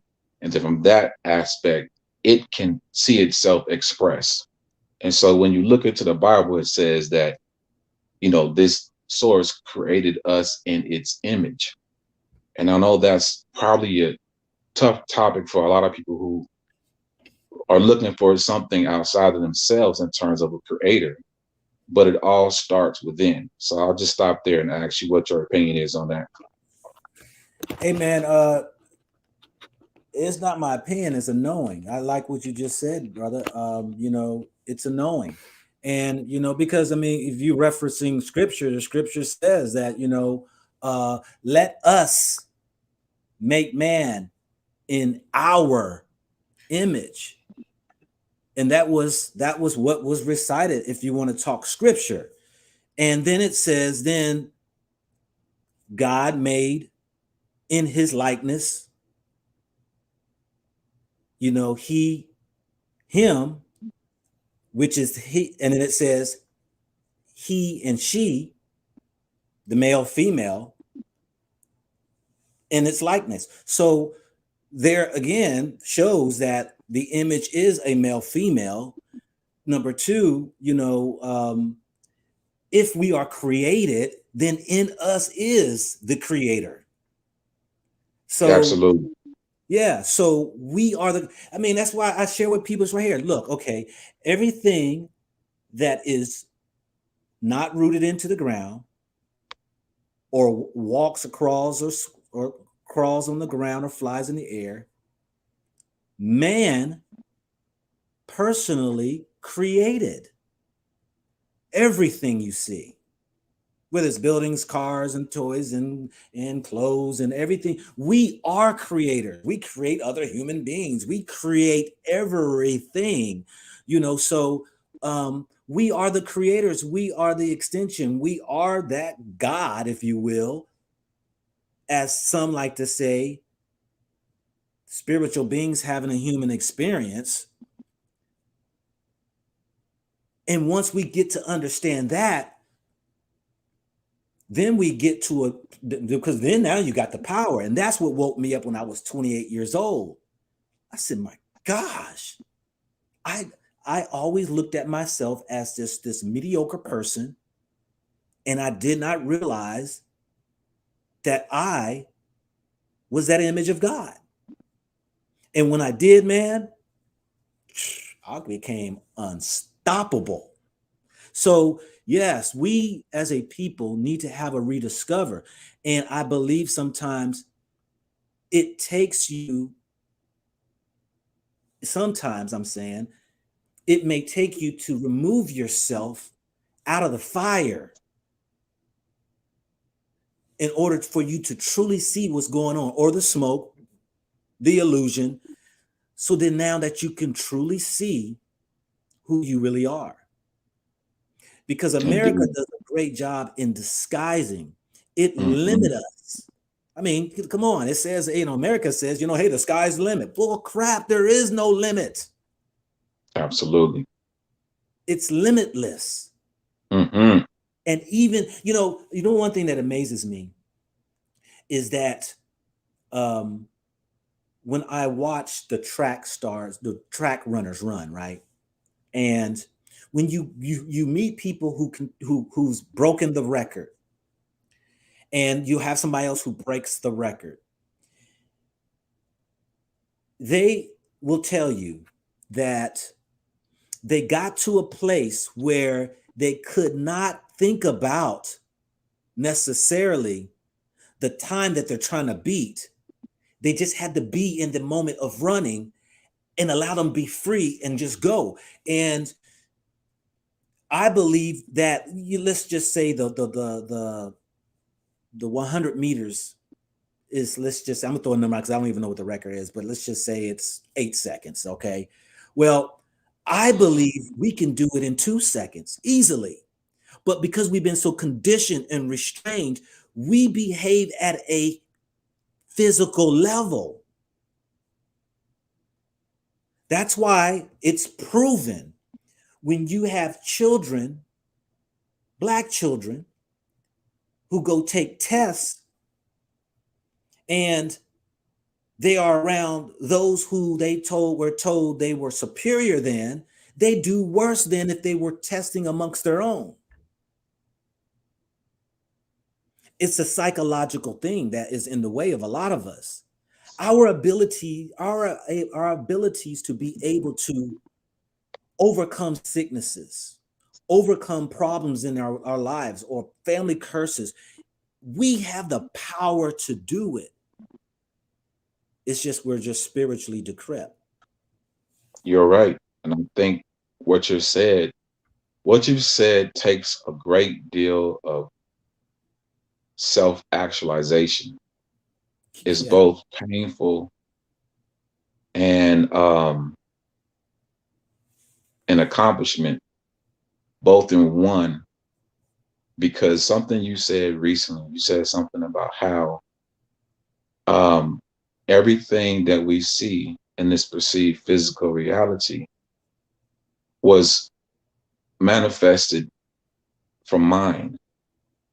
Mm-hmm. When you look in Genesis, and there's so many gifts and treasures in the Bible, if we understand what it's saying, that in the beginning was the word.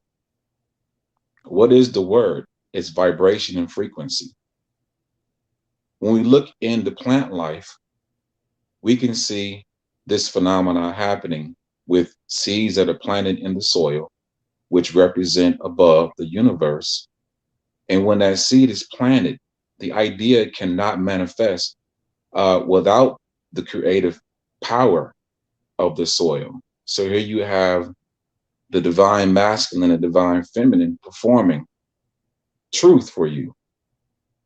What you spoke about in terms of us being trapped under the spell of matter is also something that we should think about when it comes to who is rewriting cosmic word and making it matter, which causes the limitations. The children taking tests are based on someone else's programming. Mm-hmm. And without her or him going within and knowing, just that feeling of knowing, they shut their own spiritual growth down. And that's a program. So, and I don't want to take too much of your time, but that's the sadness and also the accomplishment, because you got to go through reversing all of the program that's designed to create limits and re-enter the reality of limitlessness or infiniteness. It's based on you staying fluid, Soul to Soul wrote a song, Keep On Moving. It's a huge oversight because we're looking outside instead of inside. I appreciate you, the knowledge, man. Appreciate it. Thank you, brother. You dropped some good gems there, man.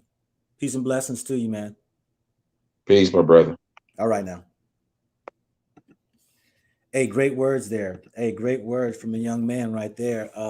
I couldn't even have said it even any better than how he displayed and laid that out eloquently. You know,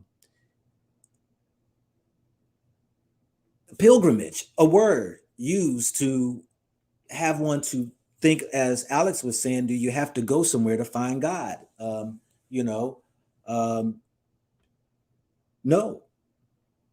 You know, do you have to, you know, as our brother was sharing, how, you know, this thought of this God that we are, you know, basically have been, this God has been forced upon us. You know, we have to really rethink the presenter, the presentation, the promoters. You know, I say this right here. Now, I see the Bible differently than people see it for themselves, and that's okay. I believe it's a book that definitely tells the stories that one can think about, that you can either live off of if you so choose, or you can utilize it for however which way you want. I use it for a means of as historical moments.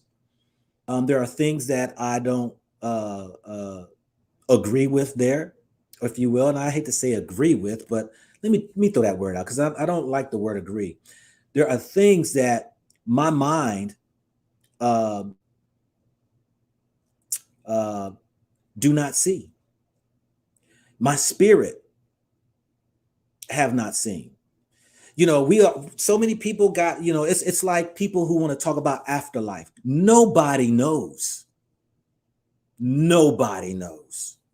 We can write that all day long, but not one man has died and come back, and nobody knows. Now there's people who claim that they died on the surgical table, or and they saw that and they came back.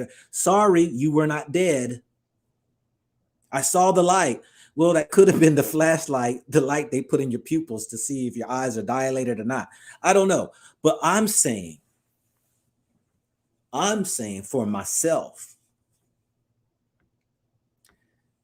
there are things that I subscribe to and there are things I don't. I like how my sister says she doesn't agree with everything that I say, but you know, some things she's do, you know, and I like that. I don't expect for people to grasp hold of my understanding or my systems of thoughts, because it took me this long to get where I'm at.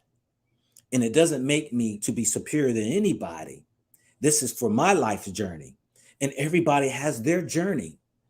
And people make it seem like there's only one route you can take, and that means everybody should be the same on the same route. And no, not at all.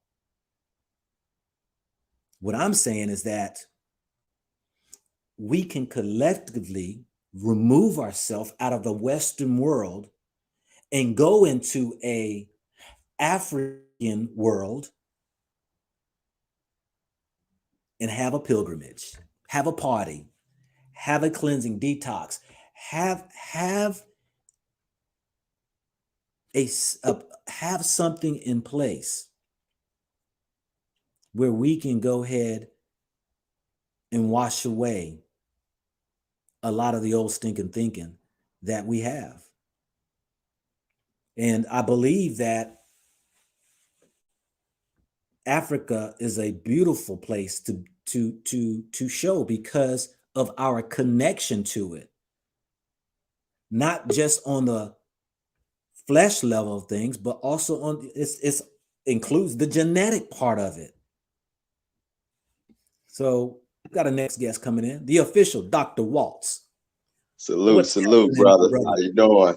Salute to you, my brother. Yeah, I'm just right here listening, Just checking y'all out, man. That's a deep conversation, deep topic right there. Yeah. What you Yeah, got yeah, for us? yeah. I just want to say, it's not I believe it's not up to any other man to help us find God. You know, it's sacred, and we have to be worthy. God want to know if we worthy.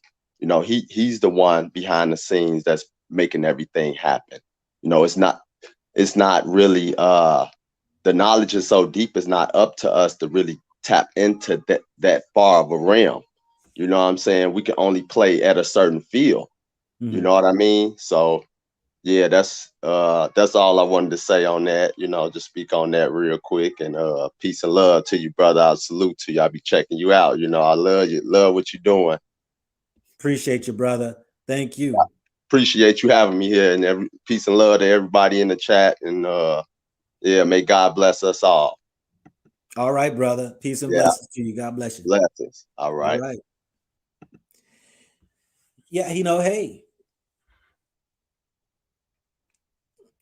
Dr. Walt says, you know, hey, you know, it's an individual journey. One should be able to collide with the Almighty in finding for themselves. You know, my daughter, when I was in the Christianity, I told you all I graduated Christianity, so I'm not against the Christianity. I believe that, hey, it has its place, and it could be utilized for a good, if you will, even though there are challenging approaches that can misguide people. But I raised my children in a belief system. To this day, my belief system still is the Almighty. She was about 19 years old, 20, maybe 3 years ago or so. And she said, Daddy, I don't know if I believe in God or not. I said, wow, you're in a very great place, because now you can find out for yourself beyond than what I told you. And it should be that way. Why should we be so ignorant to continue to live life based off what people have told us, instead of us getting up and finding out for self? That's why I like to find out all the things that I believe in, to research and find out at least as much as possible to see, does it hold water? Not this, it don't have to be absolute. Because I don't believe you can reach, oh, boom, absolute truth. Bam, there it is right here, you know. But what I'm saying is that where she probably thought I was going to feel a certain way, I was like, no, you are at a beautiful place in life, because now you should find out for self. And then I said this right here to her. I said, so from this moment forward, when you come out of your mouth and you say, this is right or wrong, you need to ask yourself then, who established that to be right or wrong? So if somebody walks up to you and just slaps the heck out of you, and who told you that was wrong? Where'd you get that from? Matter of fact, why are you mad that they did it? What inherent knowing within you knows that that was wrong? So what you're going to do is establish a commandment or a law, a policy, a procedure, and where you're going to get from. And then and it's going to go on, and all of a sudden you're going to start unraveling all this other stuff, because now you're going to have to be fronted with a lot of the stuff that goes on in this world, deciding now what is good and bad, right or wrong. In other words, light or dark, heaven or hell. They're all the same things. They're words. They're the same things. They're words. Righteous, unrighteous. These are all the same words. And when you establish that, that means then on the right side, because you said this is good, what is the hierarchy of it then? Where does it come from? And who established it for it to be good? or right. So, yes, appreciate that, Dr. Waltz. I appreciate that right there. We all should be on a journey individually, on a pilgrimage internally, as well as we should be in one. As somebody said, go black. Who is the we? We who has the same likeness in spirit, who wants to go on a pilgrimage as a group. I think that's what you're talking about when I said we, referring to on a pilgrimage. Everybody's not going to be on point. Everybody, we all have different mindsets in different areas of categories and things. Some people like, I ain't gonna take all that to go no Africa, no pilgrimage and all that right there, this and that. Well, I ain't talking to you. We're not on one in that area. I'm talking to those people there that know that they are in a place that they know, like our sister said, when she was driving down the road, she realized she's not even in the right place. What gave her that message? See, I received the message. What was that? Why out of nowhere you're driving? And then, I've heard that many a time from people, I just woke up one day and I just heard Africa. I need to go to Africa. Africa's been on me. What is giving you that message? It was no intentional of you trying to. Sometimes when you're just quiet, that's why I tell people, sometimes you need to turn off the TV, take the buds out of your ears with listening to music and watching your social medias, and sit still for a while and be quiet and watch what drops in your spirit.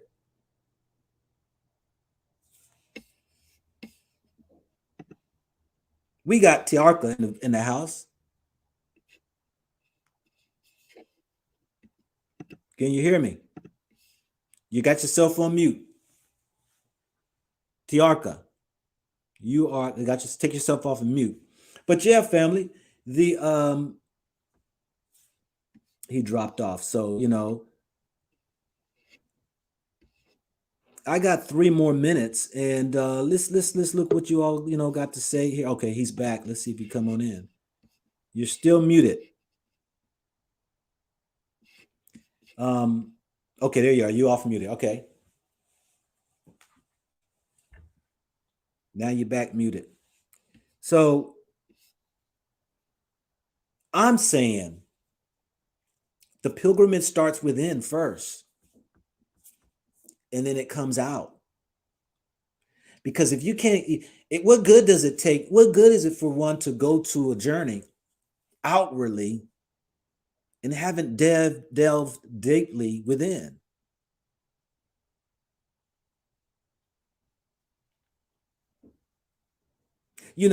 For those who are in the different religious sects and stuff, it's told to go share the gospel or the news or the story of the kingdom of heaven. Unbeknownst to you all who's out here, I'm just saying, because we've been taught wrong, they want you to go talk about Jesus. That wasn't the message. Matter of fact, people think it's about Jesus. Sorry. I mean, hold your truth, but I'm gonna lay some out for you all who follow the Bible and prove to you it's not. Number one, Christ was always saying the Father. Now he said the Father. Now some people say, why didn't he say the Mother? But we're gonna go with what our brother Adam said is in a neutral term. But Christ also told his disciples, 70 of them. People think it was only 12, okay? It was way more than 70 because many walked away. But if you read, 70 were released to go out into the different towns. And he said this right here. This is what I like about the storytelling, because you don't have to look at it as being true. Just look at it. Does it apply into what we are into the life today? I mean, because we ain't got to be, oh, the Bible. Well, we ain't gonna take the Bible as be, the source of the truth. But I'm speaking to those, even when we're talking about going in with self, because people know, look, everybody who got mental issue problems and anxieties and depressions and all that goes to a psychic who tries to delve deep within them to find out what the problem is, right? Let's keep it real. So if we're going to talk about a spiritual journey, then this is what Jesus was talking about, that you got to go spread the gospel. About what? Because there were many gospels. There was the gospel of Jesus, right? There was the gospel of the woman that he said he made for a memorial for the woman and the deed that she did for him, right? The gospel only means news. But there was one important thing that the gospel he was saying was that go share the gospel of the kingdom of heaven. On the other side of that is that you will find that Jesus said that the kingdom of heaven is within you. He didn't tell the people to go tell them, look, okay, y'all, I'm dispersing y'all out. This is what he did the first trial. Because remember, he dispersed them out. The 70 people dispersed out. You go ahead and share the kingdom. For those who receive, you stay there, you eat all right there, blah, blah, blah. But then he never told them to tell them to come to see him. No, you go share the kingdom. What is within the person? What is within you? Tell them this is God within you. So the people came back and they were amazed, and they said that the spirits, the Satan, the demonic spirits were under submission to them. And the reply was, don't be of good cheer that, because they are submissive to you. Be happy because you are written in the book of life. You part of it. You already know the kingdom. You know the kingdom of heaven's here. Now go tell the world that. Because if it was true about sharing about Jesus, everybody around the world knows Jesus. And in that Bible, it says that once the gospel is shared, the end shall come. But guess what? It ain't came yet. And everybody knows about Jesus. But not everybody know about the kingdom of heaven is within them. Because once you understand the kingdom of heaven is within you, you are a powerful source. Now, you become the likeness of God, if you will. You now, everything turns to gold, as I say. Anything I touch my hands to turns to gold. Why? I'm the image of God. Yo, what else do you expect? I don't expect no less. But see, you got people who's going to teach you wrong. Because like I told you, I had to study that Bible. And then I loved to study it. And then I went outside of it and I went and delved into others and research and study and spiritual discerning and praying and fasting and did all that stuff. Got a degree in all that stuff. But what I found, my bachelor's degree in biblical studies and theology and knowing that Bible like back of my hand, and I could quote scriptures and preach a good sermon, was nothing compared to entering in to the kingdom that was within me, that had everything that I needed. That's where my refuge is. And that's the pilgrims one should take. But it is also said that those should come in as one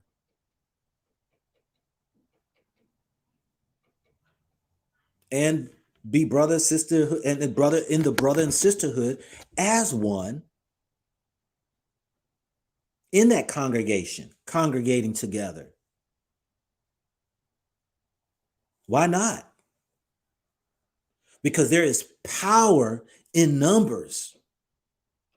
Come on, y'all. For those who are in the Bible, I had to find out a lot of the things that are in the Bible are true that relate. I had to test a lot of it, not by what people told me or that Bible told me. I had to test it. And a lot of the writers had to test these life journeys, these testings out. I had to test it out for myself.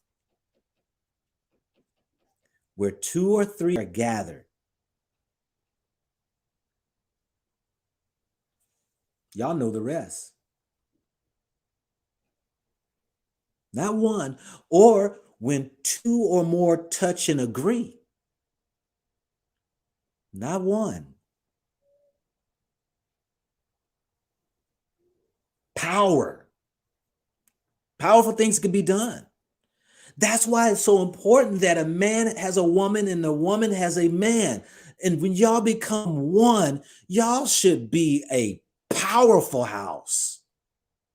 Because like I have been revealed, in order to experience the fullness of the Creator, a man and woman must come together. If you want to experience it, why?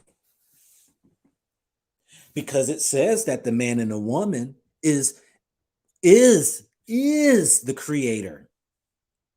Come on, y'all read. If y'all would read, you would see it says that. But I had to be shown that, beyond that, because I would shoot on that to make sure.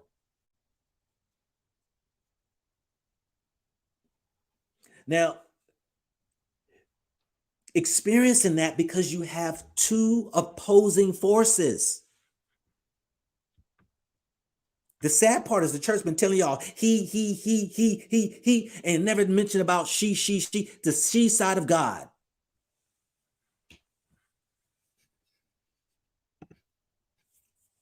They'll never mention it. They're not going to mention it. Because when you want to talk about truth, when you want to talk about knowledge, wisdom, understanding, it always referred to it as she.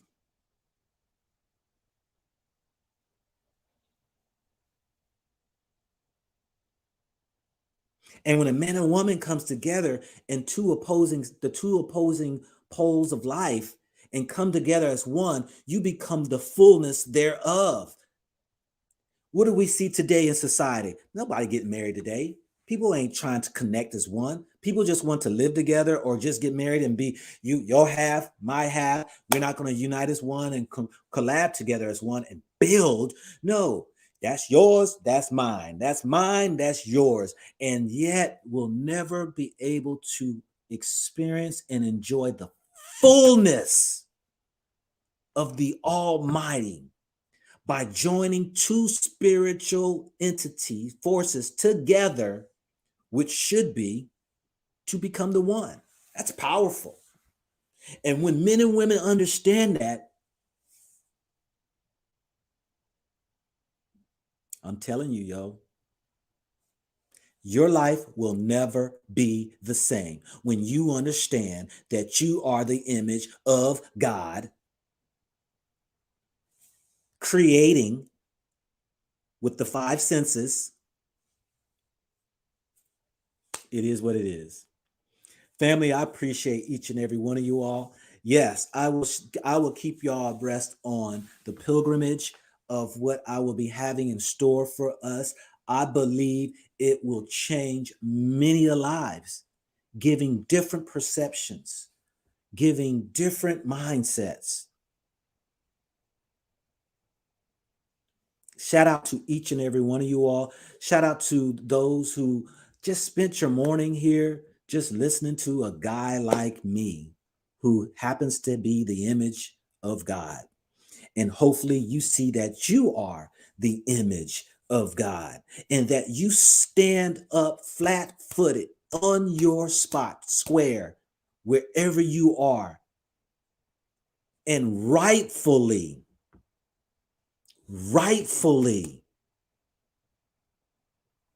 operate within the business that you do. Remove yourself from all the corruption and see a true change in where your life will be. Because we already know, I mean, you know how it is. We already know the downfalls of corruption and sin and bad doings and evil doings and stuff. That only gets you so far. The problem of it is that it leaves you with heavy burdens, anxieties, and depressions. Because that used to be me, y'all. Y'all remember now, those who know my story, when I was about to commit suicide, I was halted with this spirit of peace that fell upon me. No, I did not see no image. No, I didn't see no bright light. There was a presence I could not describe to you, but it put a peace on me and it changed my life forever. And when I realized who I was, there was no stopping me. There was no stopping me. There was no stopping me. I got out there and did, and I did it with righteousness. I did it with dignity. I did it with respect. And the thing about it is that, even as your Bible says, the Spirit didn't come to bring peace on earth. It came to bring a division. And it brought a division in my household. It said man against woman, woman against man, child against mother, daughter against mother, son against father. When you finally get truth and you want to stand on truth, everybody around you don't want to be around that. They're going to divide and split. They're going to go. And I'm so thankful that the wife I have, that woman stands on truth.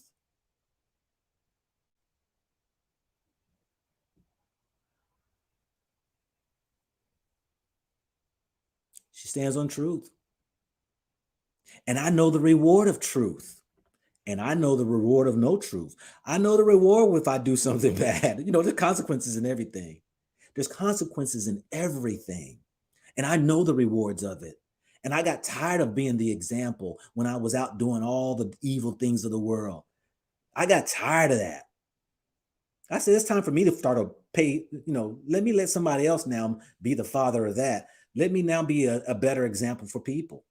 It's time for me to be a better example. And let me show people that you can do it. Let me show people, yes, you don't have to be part of all of this crazy stuff that's going on, pervertiveness and, evil thinking and scamming and lying and cheating and deceiving and backbiting and, and all of these things that are going on. I don't have to be part of that. No.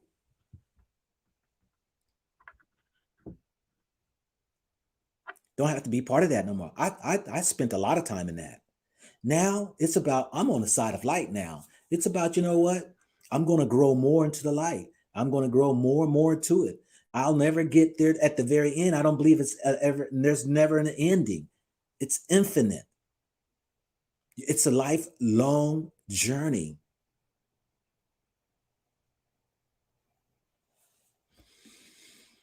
Okay, I will answer questions for the next 5 minutes. For those who have questions, somebody asked. I saw a question here. What do I think about Gambia? I have no thoughts of Gambia. As far as what do you mean? What do you think about it? I have no thoughts of it. Gambia is Gambia. It is a place that people live. It is a small country. There are people moving to. That's what I know about it. That's what I think about it. I mean, if you're trying to ask me of my opinion of it, I'm gonna say, because I'm growing, I have no opinion. Everything in life is just is. It is where it is. My perception of something is only a perception ruled by prejudice and biases. That's it. What's good? What's bad? What's great? What's ugly? What's beautiful? I mean, those are words we use. Who defines that? What model is there to describe such things?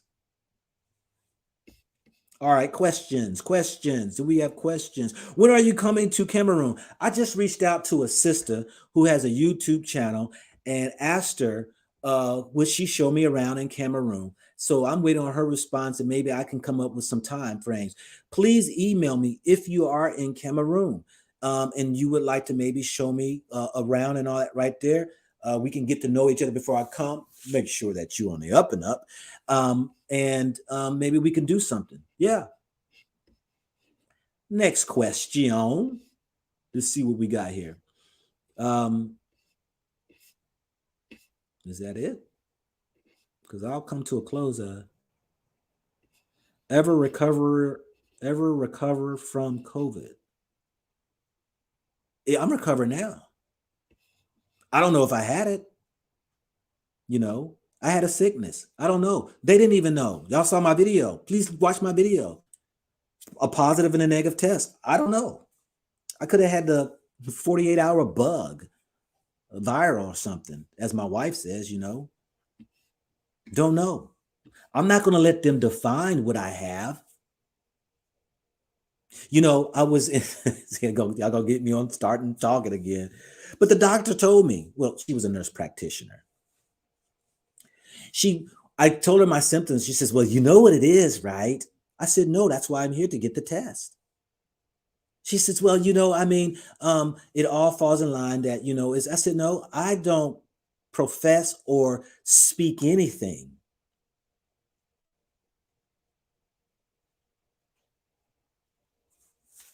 Do you think Blacks were in America first, or all Blacks are from Africa? Well, when you say first, look, Blacks have been in America. That's proven. Blacks has been in. That's why you got to go to Africa.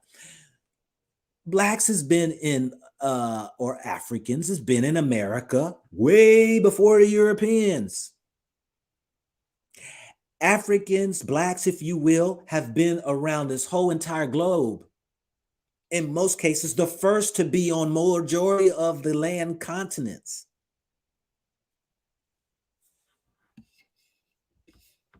Yeah. Do you think Calvinism is bad theology? I'm not up on Calvinism. I can't answer that. And the word bad, again, you know, those words are so loosely used. Thank you for your answer. What is your favorite place to live in the motherland?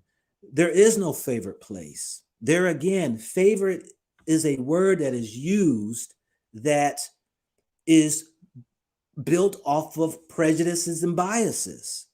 To say something is your favorite is for you to exclude everything outside of that. And because you like something, it is based off of something else that you're comparing to that you got used to, which does not give the other the benefit of the doubt. Let me give you an example.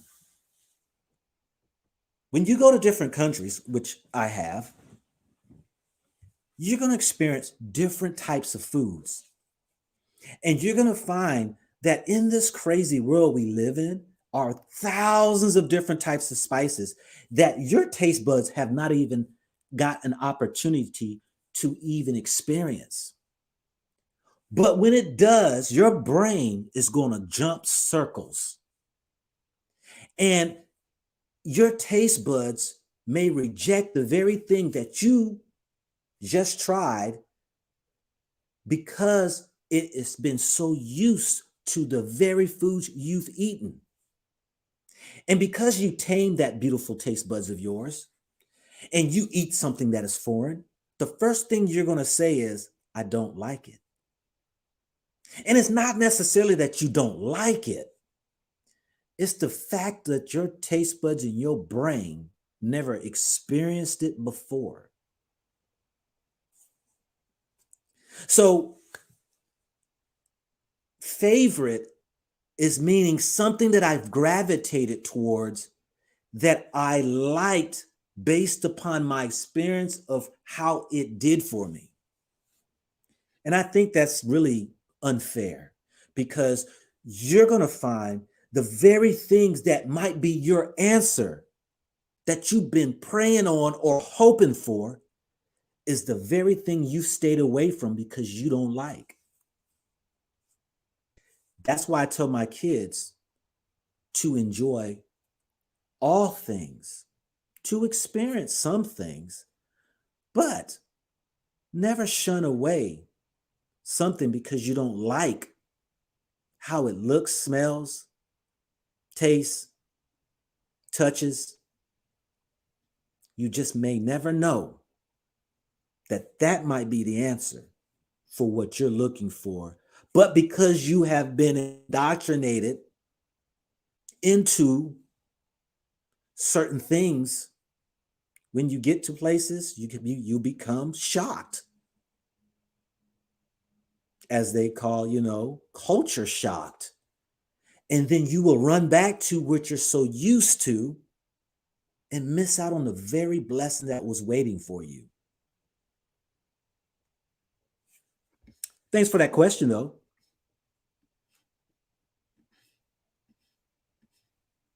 Let's see the other questions.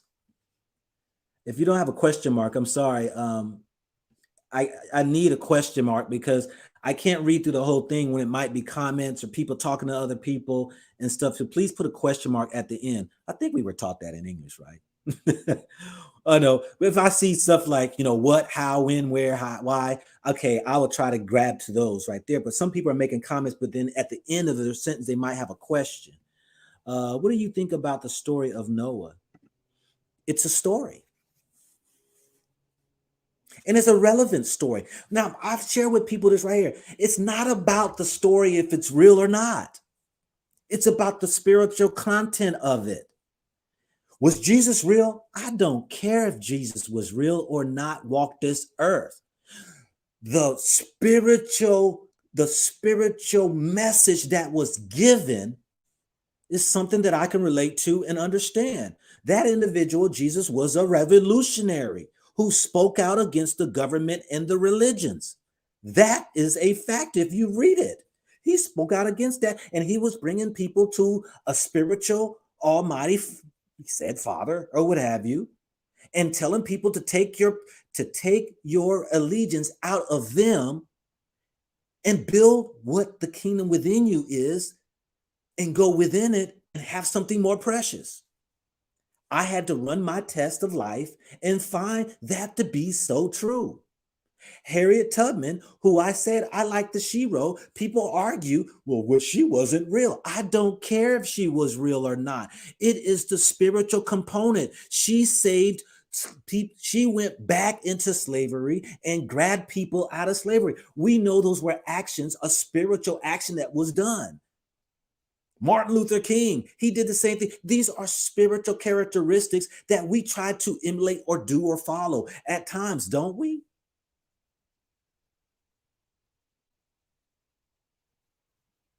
Noah happened to build a boat because there was a flood coming.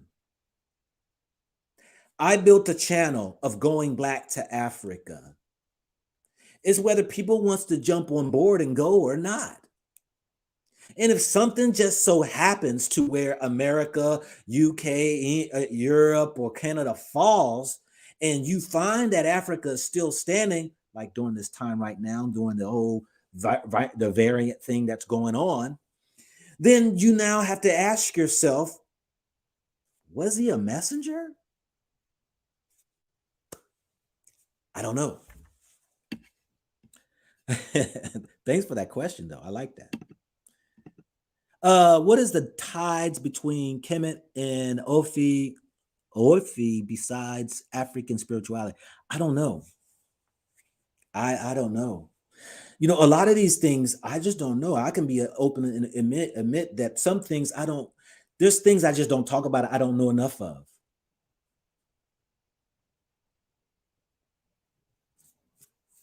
I'm man enough to at least be honest and say, I don't know.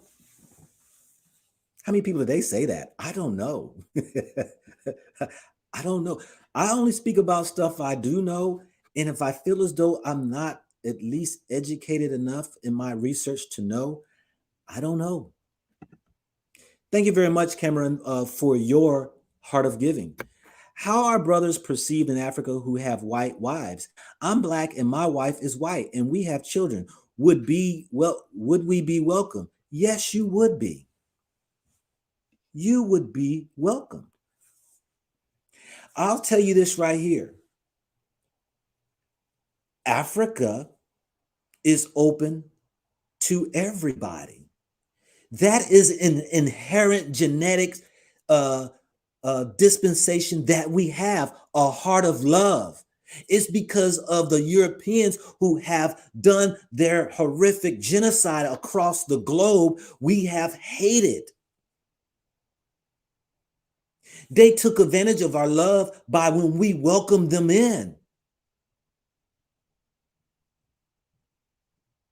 I still feel a certain way sometimes when I see our brothers and sisters in Africa who are so welcoming. But I understand it's really about the money.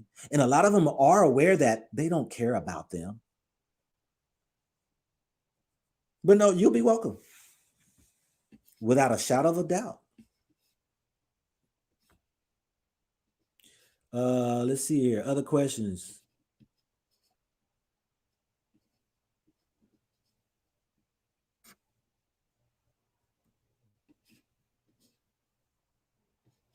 What's going on with the tour you will have? What's going on? Hey, Miss Walk, how you doing? Well, it would be a tour. It would be a spiritual tour as well as a physical tour, if you will.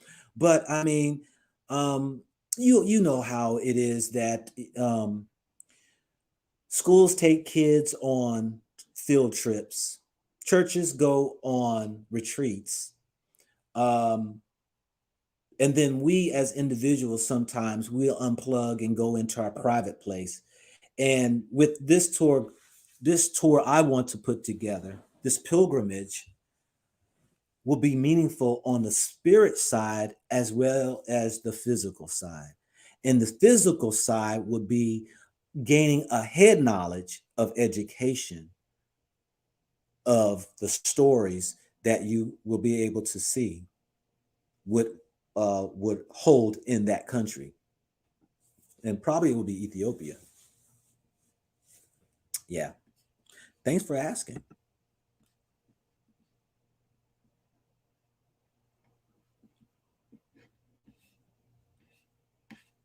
Yeah. What do you think? Okay, put that. What do you think about the new money system if you know about it? Do you think it's good or bad for us as a people? The new money system. Well, I mean, there again, good or bad. Life forever changes. There were days when there was no money. Then money came about. But money was used, food was used as money, or trading was used as a means of what have you. You know, animals were used as a means of wealth, whatever. I mean, people make it seem like it's, oh, you know, the moneyless society, you know, or, you know, a cashless society. It's going to be evil. It's going to be, no. This is just what we're transpiring over into. I mean, we're evolving with new money or no money. It's just the ways of the new times and what we're in. Now, do I think it's good or bad? Okay, I'm back to that good or bad. What is good or bad? Well, only time tells what it was be. Was it valuable for people? Was it not? It was invaluable, you know? I don't know. How's the Ivory Coast? I don't know.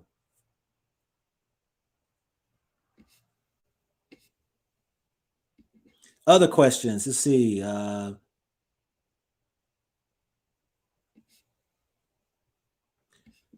What African countries do you want to settle in with your family?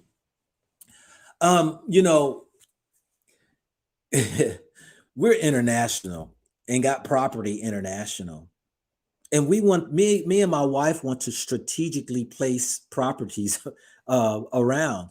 You know, we're looking at putting property over into a Muslim state as we speak right now, an African state, South American state, We want to be diversified, and we want our children to be diversified. If we can eventually, when they get, their time spent in this rat race that we're in, that they will be able to branch out their wings and go internationally and enjoy our fruits of our labor.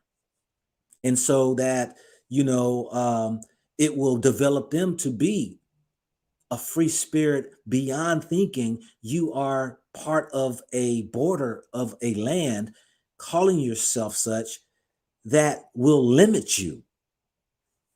So settling somewhere, at this point in time, I'm not even at a place of settling, but we got a spot on East Africa. Now we're going to be trying to get us a spot on West Africa. Where that will be, I'm not sure. But settling, I don't know. I mean, I can only see as far as my nose. Thanks for asking. What is your take between Kemet and Ifa? I've just tried to tell you, I don't know. I don't know.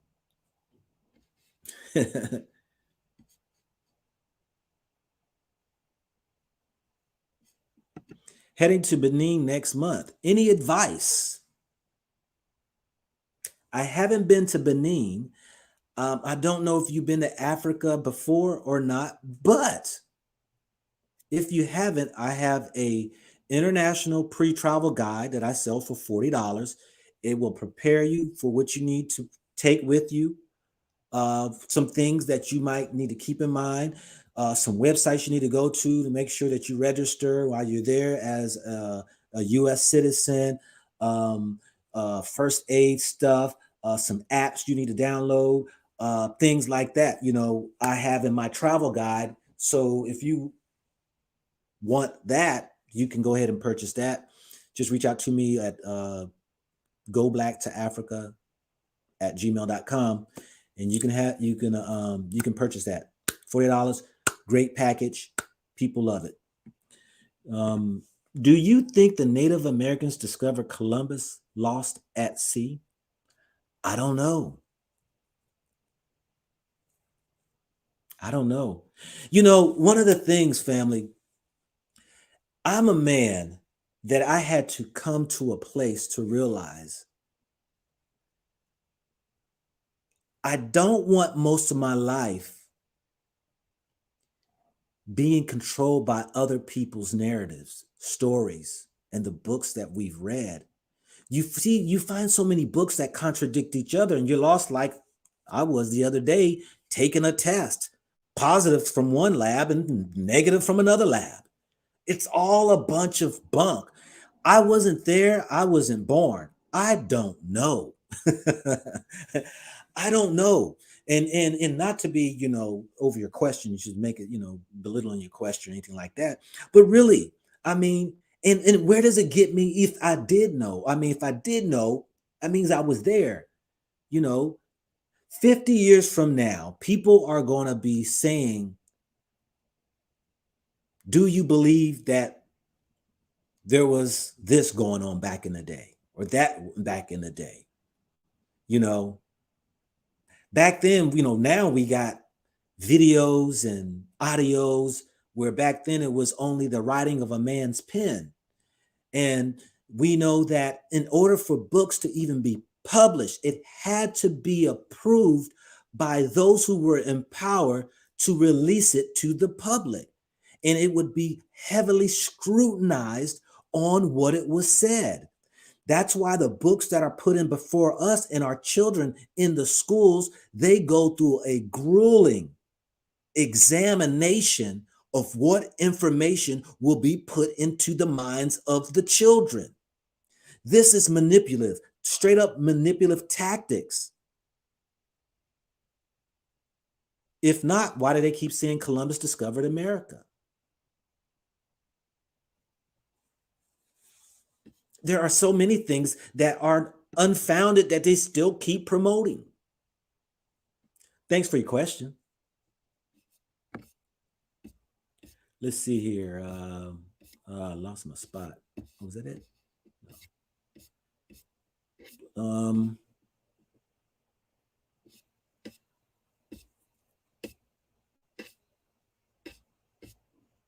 about to come to a close. Let me do 5 more questions. 5 more questions. Okay. 5 more questions. I'll probably do 5. Let's see here.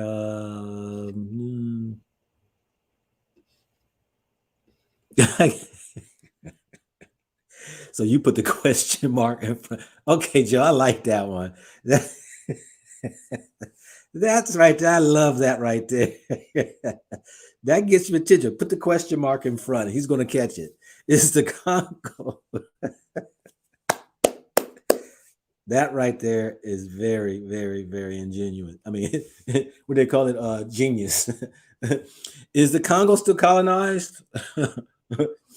Yeah, I don't know, but there are those who are in control of a lot of those countries.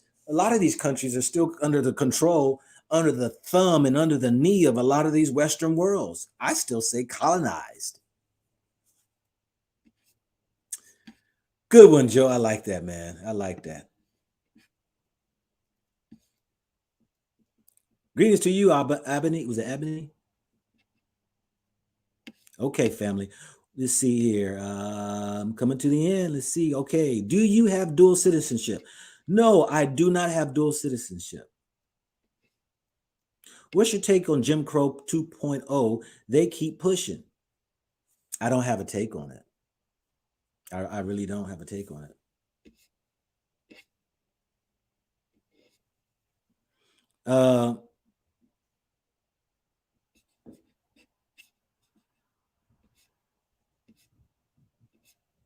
Call the truth. How you doing? I don't know if I missed your question. You said the question. Oh, the question wasn't for me. Okay.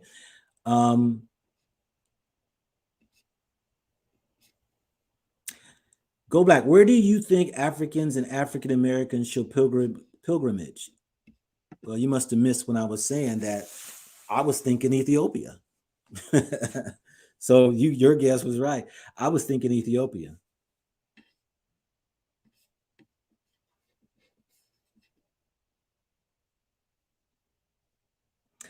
Let's see here.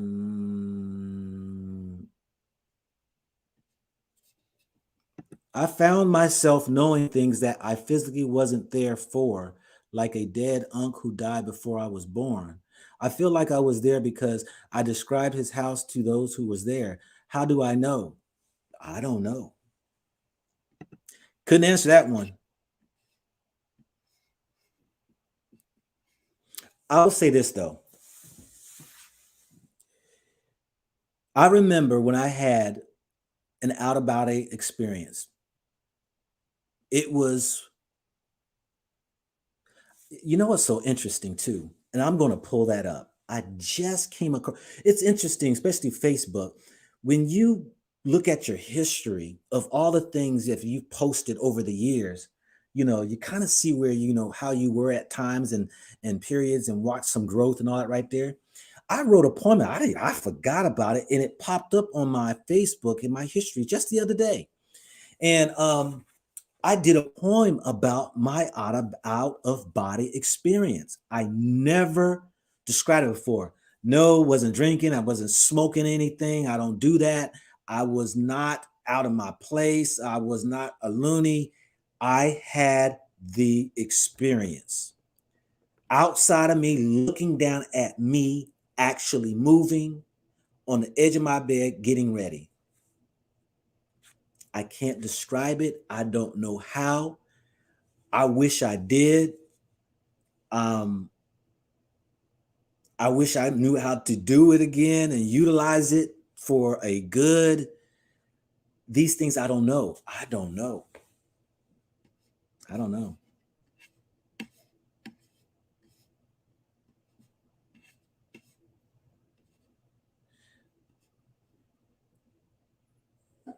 When I travel, will I be focused on an apartment or land? I don't know. That's what the opportunities. Sometimes things just come your way and you move on it. But my intentions are, if land is there and it's okay, I would look into getting into it. Yeah.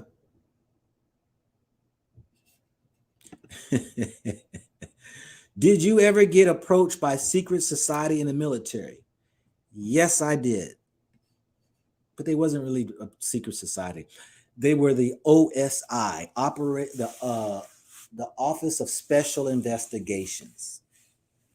And when America bombed Libya, killed Gaddafi, and I was born in Libya, the Office of Special Investigation, OSI, came to pay me a visit to ask me what was my thoughts on that. So that's the closest secret society approached me when I was in the military.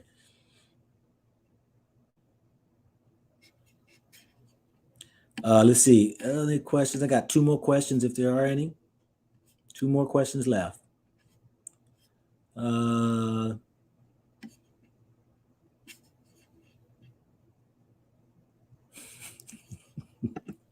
Okay.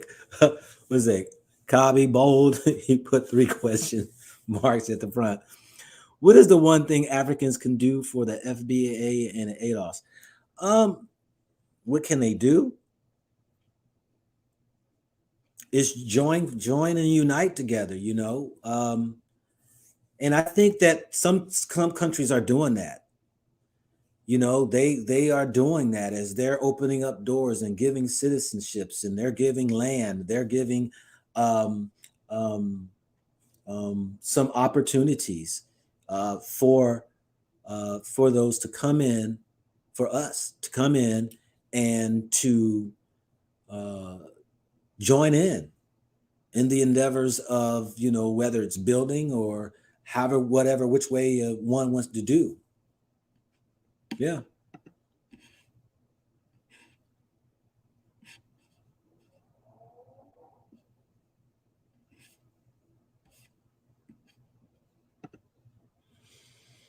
Okay, Baka, where is that?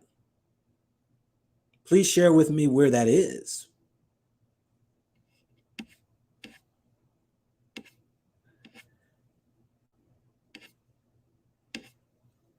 All right, loved ones.